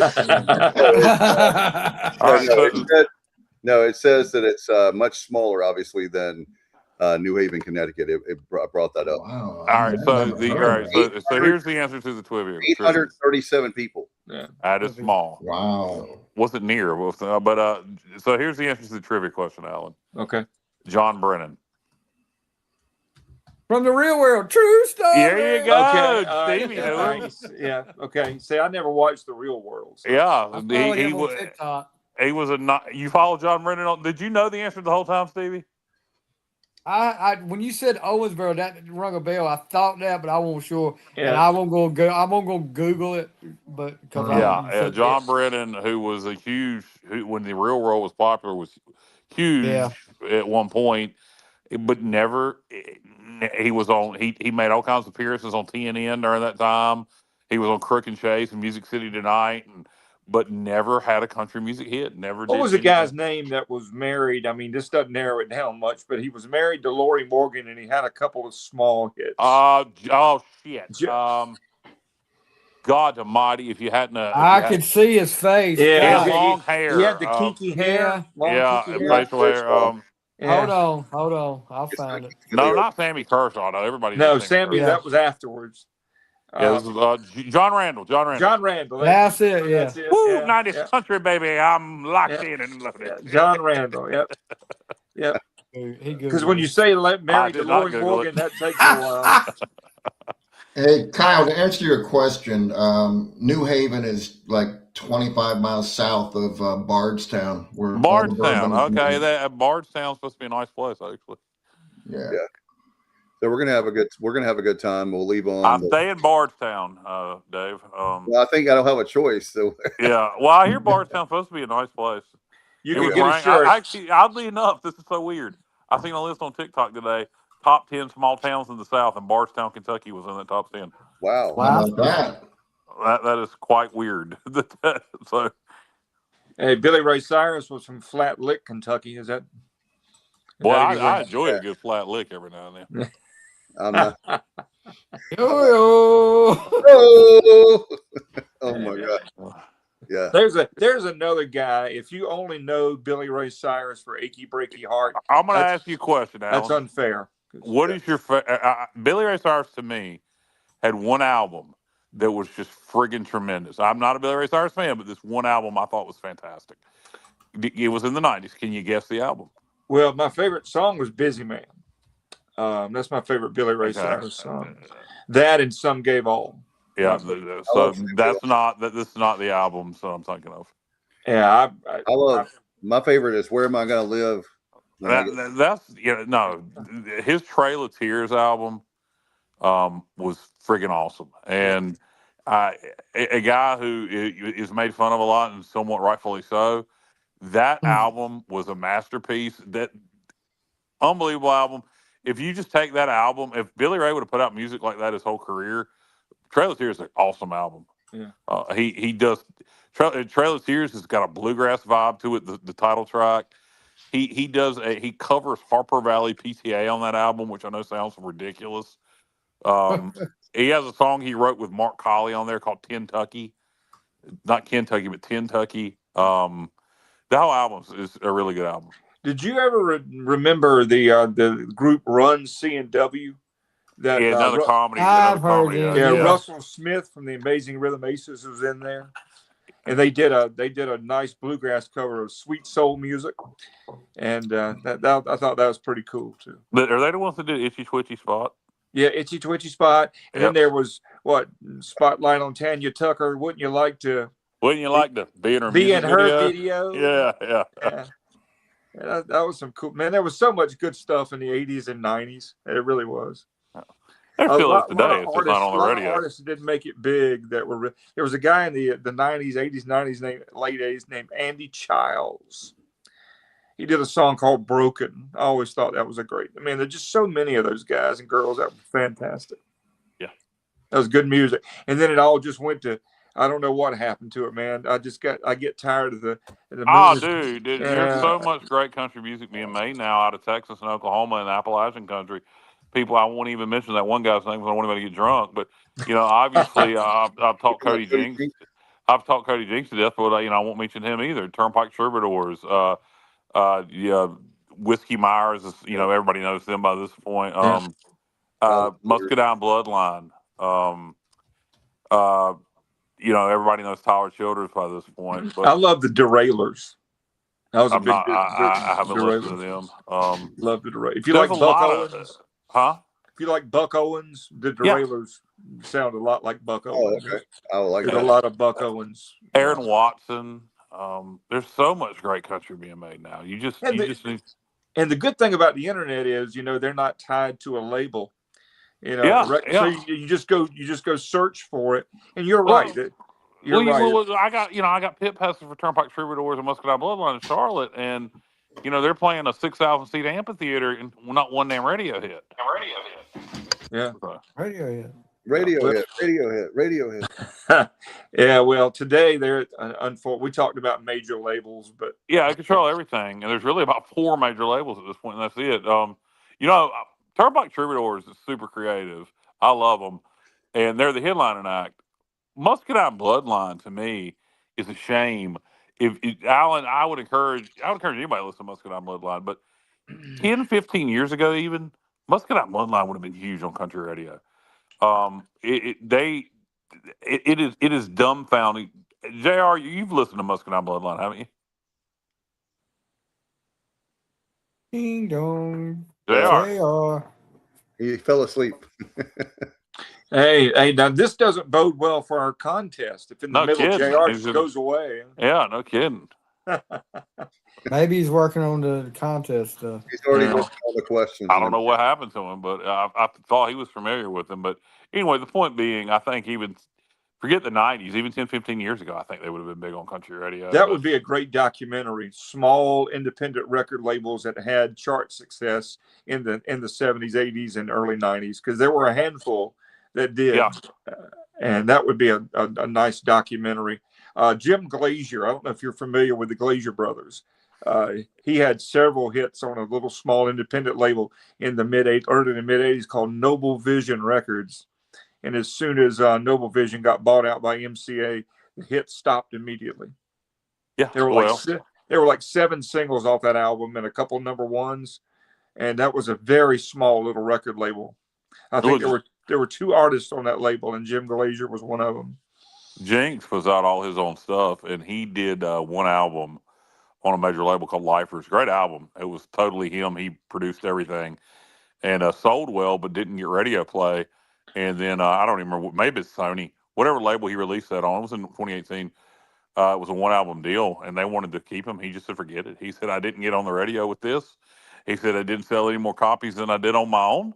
So he went right back to Late August Records, his own record label, and just went back to putting out his own music. You know, if you can sell 500,000 copies on your own and you sell 500,000 on a major label, why let them take any of your money? Yeah, well, nobody, fought the major labels any more than Prince did. Yeah. Oh, yeah. I mean, my goodness. I mean, Warner Brothers was not his friend for a long time.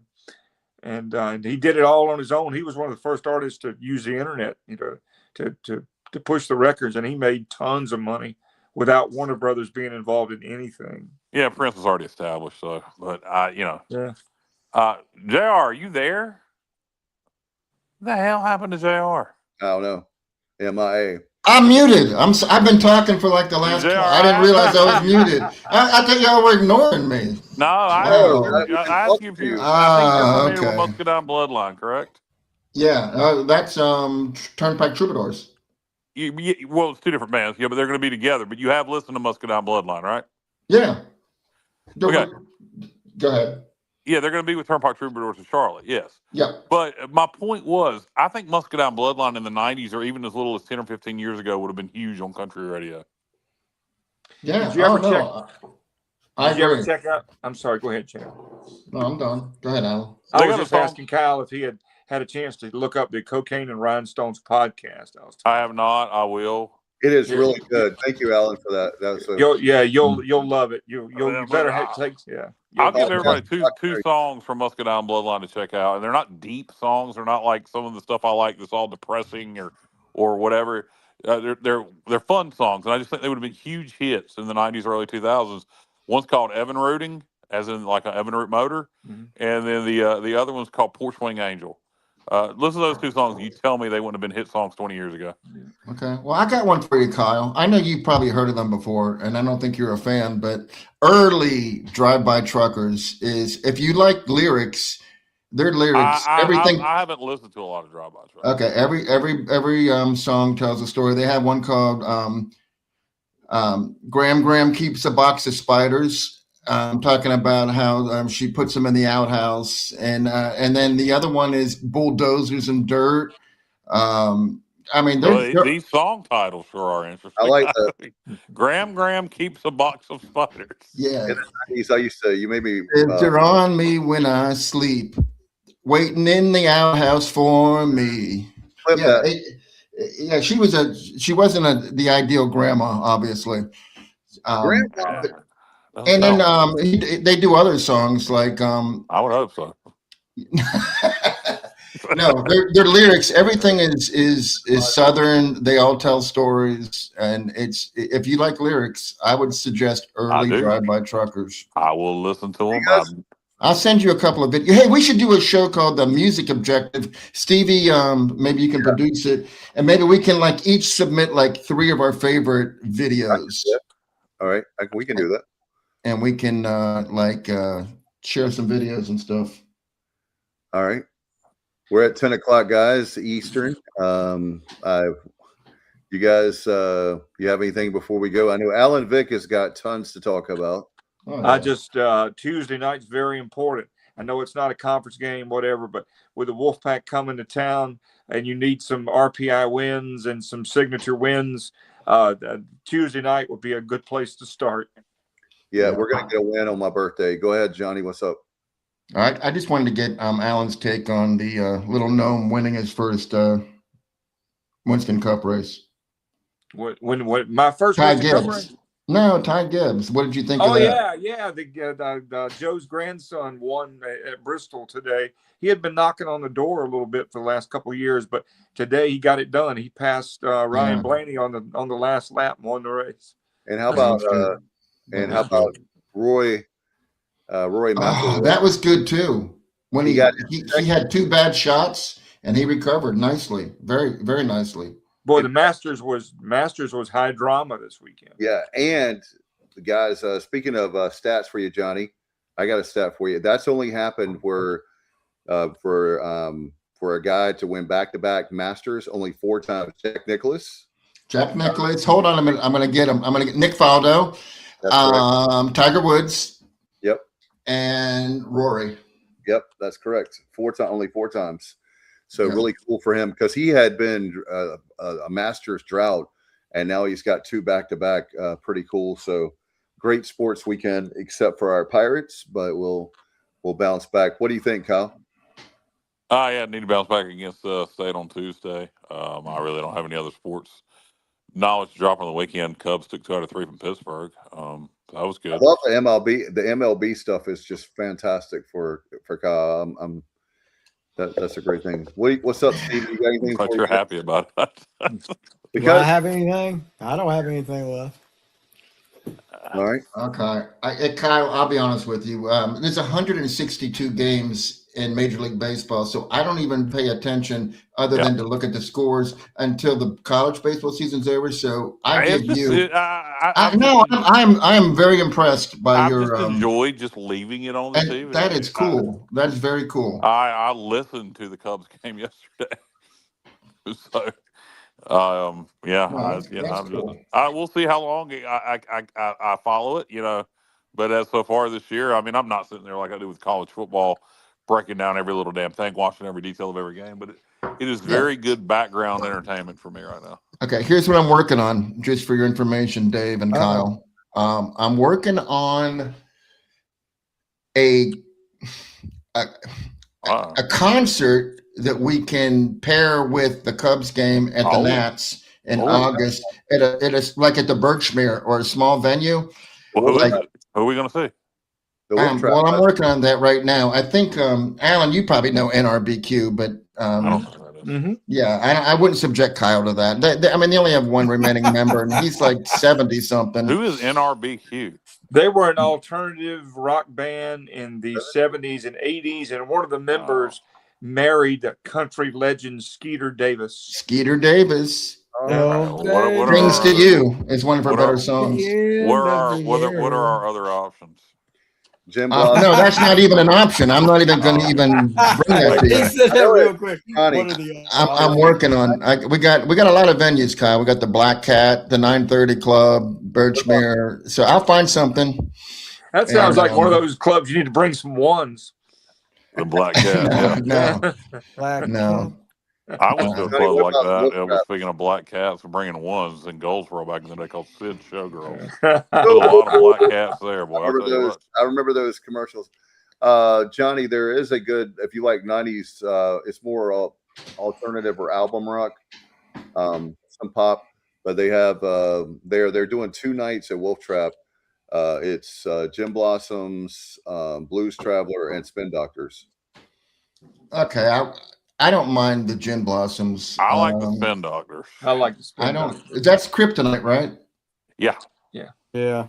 Okay. I'd rather see the Gin Blossom. And here's the thing with Blues Travelers, very good if you don't listen to their songs that were like whatever that song was that was very popular was good, but Run Around. My favorite blues.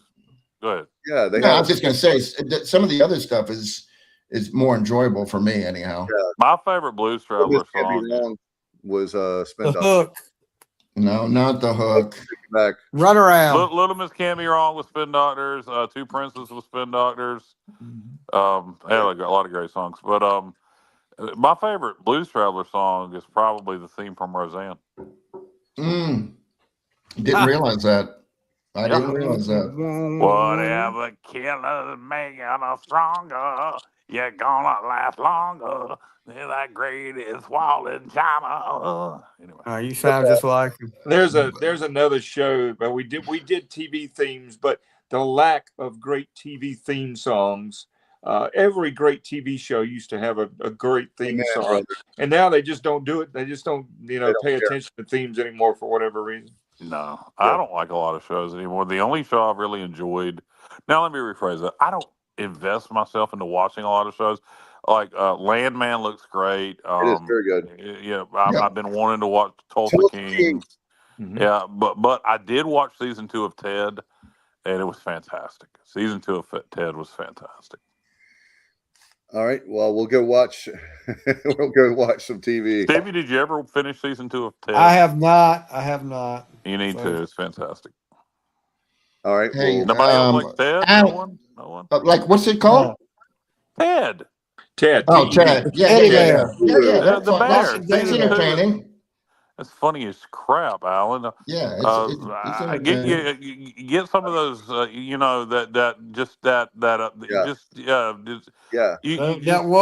Yeah, just enjoy something before you watch it, and it'll make it 100 times better. Some alcohol. Yeah, some alcohol. That's it. Hey, Alan, I'm driving myself crazy trying to think of the Blues Traveler song about Carolina. What is it called? Oh yeah. Yeah, I'm not a big Blues Traveler guy. No, I'm not either, but I know they had us. Yeah, they hold on. Carolina Blues. There you go. You know, the only people that refer to North Carolina and South Carolina as Carolina is people that aren't from North Carolina or South Carolina. You never hear anybody from North Carolina going, "Oh, I'm going back to Carolina," or "Oh, I disagree, Kyle. How about Carolina Ice?" Carolina Ice. They call themselves that. That's what they named themselves. Yeah, but everything. A lot of local businesses are Carolina. Nobody from North Carolina or South Carolina refers to North Carolina or South Carolina as Carolina. And people in South Carolina, if they're going to a Carolina game in South Carolina, obviously they're talking about the Gamecocks. I'm not talking about the schools. I'm talking about referring to their state as Carolina. And you never hear anybody from North Carolina or South Carolina say the Carolinas. Well, no, I've heard Lower Carolina in reference to South Carolina, which I like that. Eastern proud of the Carolinas. Eastern Carolina, but never just like, "Oh, I'm going back home to Carolina." No, nobody says that. I disagree, though. Even in music, Kyle, you love music. How many songs? Marshall Tucker Band, Carolina Dreams, although they were from. Just because it just works in the song. Nobody. All right. Steve, Gone to Carolina by Shooter Jennings. North Carolina? No, he's not. Nobody says that. Stevie, have you ever once in your life going back home to Carolina? Yeah. Carolina Pines. Stevie's from Virginia, man. Why would he say Carolina? Well, it's true as well. Don't start that, Dave. He had forgot about that for so long. You had to bring that up. I'm sorry. I just.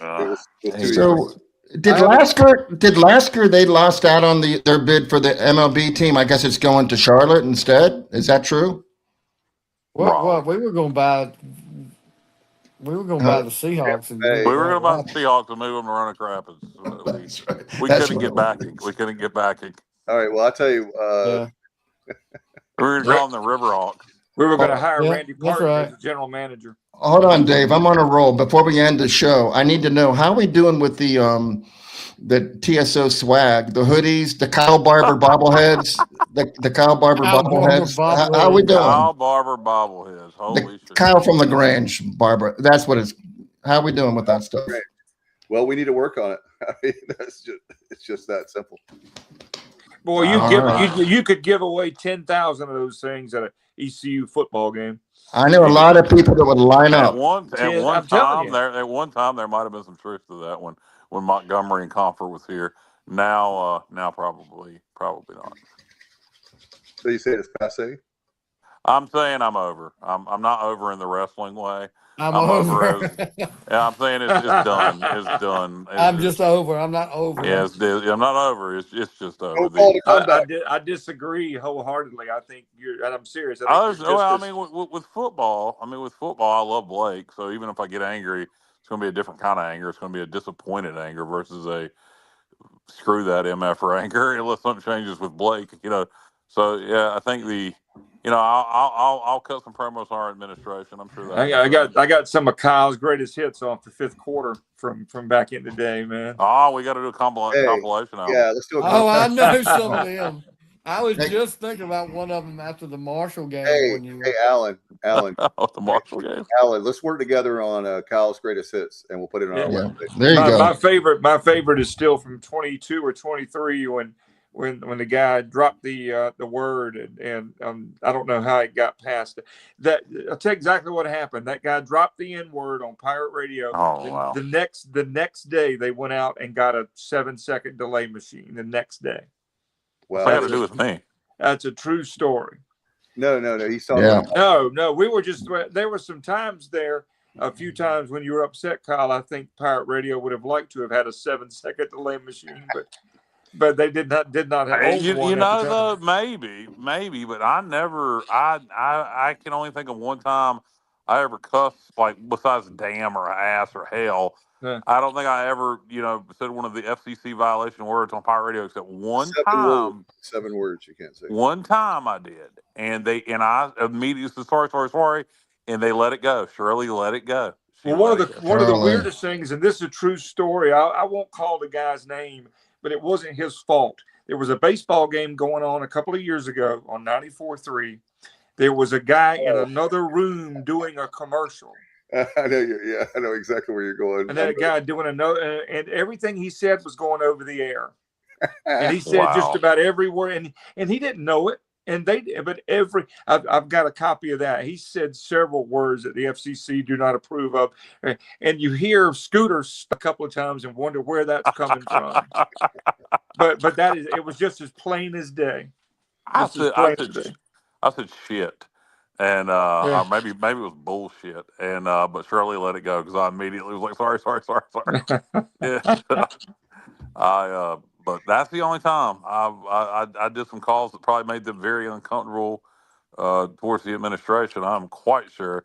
But your calls are entertaining. There's some people that call the fifth quarter that are just mean spirited. My calls are entertaining, and they always have a point when I go over the top. Yeah. There's a point to it. But no, whereas you could take somebody like I'll use. Guys, help me out. The infamous caller, he doesn't call that much anymore. Cheezel, Captain Bill. Yeah. Lincoln Riley sucks. Yeah. That guy. You guys remember that? One of them passed away. Philly Al. No, Philly Al passed away. Yeah. Oh no, what happened? Man, I don't know. I loved him. He was good. Yeah, he was a good call. I remember Troy. He called in. I had raised some hell on the show. Then he tried to do the same thing, and towards Terrence Copper, we both did. And Philly Al called in on Monday, and Troy scolded him and said, "Hey, if you ever disrespect, somebody on our show like that again, you're not going to be allowed to call in." And he said, "Well, Kyle did the same thing." And Troy said, "No, Kyle didn't do the same thing." Again, because I had a point. I wasn't just calling out Terrence Copper. I was making a point without saying what I could have said. Was just the reason he liked Scotty Montgomery is because Scotty Montgomery was going to give his son a scholarship. And his son played at North Lenore. I knew. And I alluded to it, said everything but that, and then Philly Al said something very something derogatory about Terrence Copper's business. Oh And boy. and so, but R.I.P. to Philly Al. He was a good caller. Didn't know he passed away. Sorry to hear that. Yeah, me too. All right, guys, we're at the 2-hour mark. You guys. But by the way, thank you again. I want to say this. Thank you for a big crowd because we haven't been talking about baseball. I'm getting a couple texts about that. When are you going to talk? Well, about we talked about baseball for an hour. Yeah. Exactly. Go back to the beginning of the show, guys. I mean, this is, we look, we go off topic and we're having a roundtable and it's fun discussion, but we handle business first. We've been on the air since 8 o'clock or 8:10. Can I say something about that, Kyle? Yeah. Okay. If you listen to some other shows that are just doing baseball, they're about 40 minutes. We do about 45 minutes of baseball, and then we have fun. I mean, we don't like not do baseball. Right. We do it, and then we get like crazy. Yeah, just go back and listen to the beginning of the show. Once we're done, go back and listen to the beginning. First 45 minutes to an hour was nothing but baseball. So if anybody's complaining about that at this point, we could chew our food twice, or you can just go back and listen to it in archive. Yeah. And by the way, you have a guy like Stevie Fly. He has a couple podcasts. He does a great job. In addition to what we do, you have Alan Vick, who has like 1 million years worth of radio experience. I have July 1st will be 30 years of radio. Professional radio. I did a year of college radio. I think you just called me old without calling me. No, I did not. You did. You sure did. No, I did not. Alan has like 1,000 years of experience. 1 million years of radio experience. He and Marconi were roommates. Yeah. No, I'm just making the point that yes, we could talk about baseball only, but the objective of our show, in addition to that, is to entertain people. And I would like to think that if all the people that are still listening and watching right now, that hey, we have a pretty big crowd, about the size of what Pirate Radio has during the week, PRL. So, not knocking anyone. I'm just simply saying that you can stick to just the topic, but you have to be entertaining. If not, nobody's going to watch or listen. Because and you gotta in the show is a baseball show, and we handle that first. And there's nothing else to talk about. We've talked about it ad nauseum. There's nothing else to talk about baseball, and we could just get off the air at that point, and maybe sometimes we should, but no. But I think, look, I personally enjoy the roundtable and fun discussion. I do too. But as long as we do it in the right order, we handle business first, and then have fun. And also, I'll throw this out there. It wasn't a stellar weekend for Pirate baseball, so a lot of people don't want to, hear about all the negative stuff. So we could try to cover everything, but we don't dwell on negatives. And if the Pirates would have swept or won 2 out of 3, we would have probably spent another 10, 15 minutes on it. But, I think we mentioned everything and covered everything that needed to be covered. Yeah, and we got a well-rounded group, all of us. I mean, I'm the king of useless trivia. If nobody else gives a shit about it, I can tell you anything you want to know. Stevie said, now he's dropping S-bombs because it's after 10 o'clock. Now Alan's saying shit.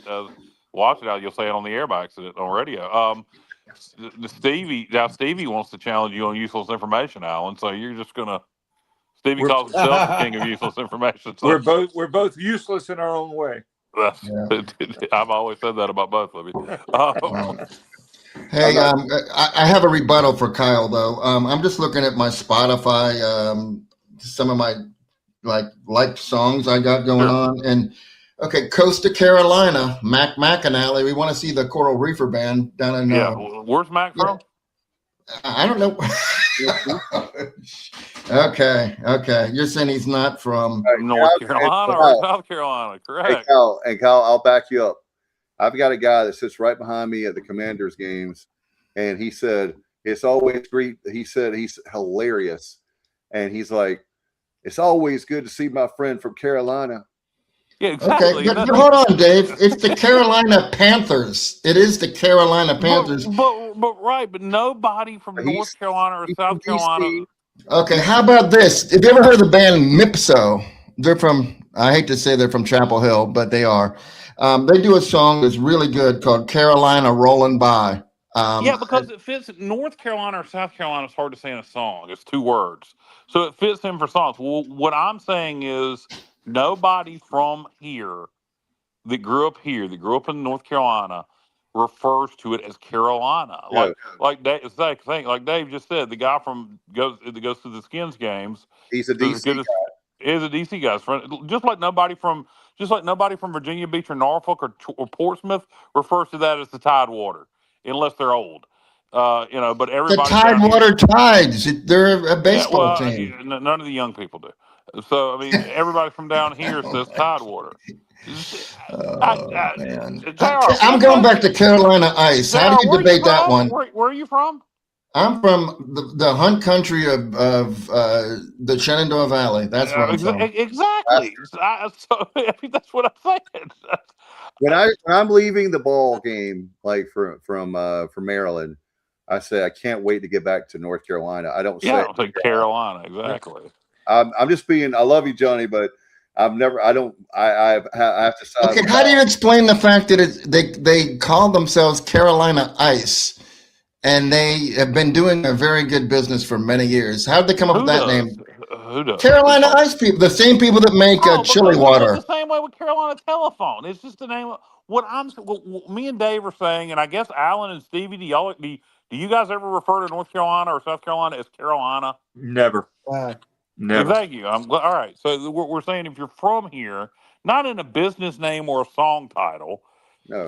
I'm talking about. Taylor has the most famous one with Carolina in my mind. Yeah, in my mind, I'm home in Carolina. Because if he just said, in my mind, I'm home in North Carolina, it doesn't roll off the tongue. Right. Okay, I'm an Allman Brothers fan, and one of my favorite songs is Blue Sky, and it's going to Carolina, won't be long now. You can't take that away from me. JR, we've established in songs it sounds good.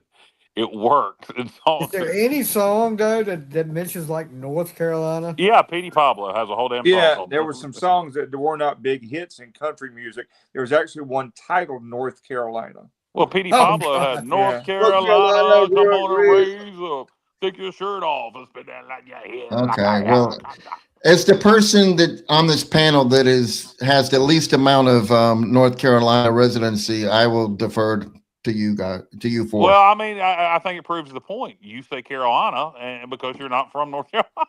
Well, I don't know about you, but I was still looking for Johnny the other night in section 703.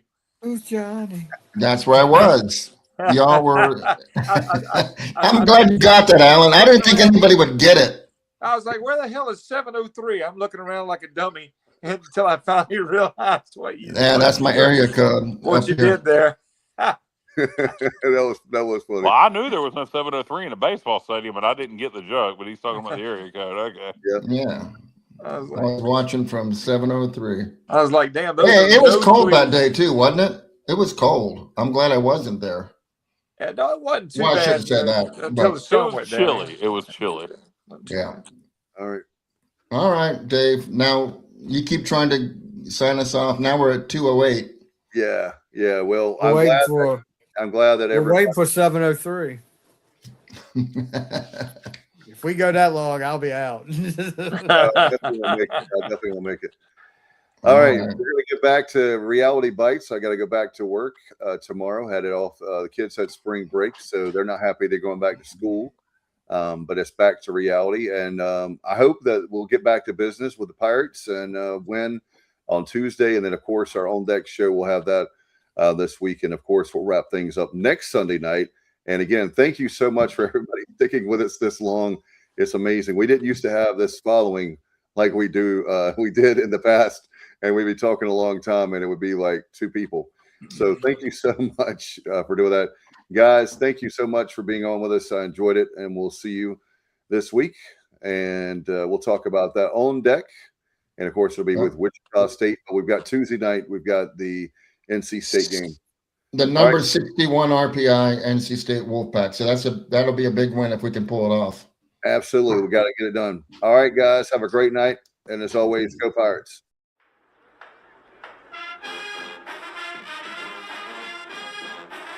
You're watching The Sports Objective, the podcast for Pirates.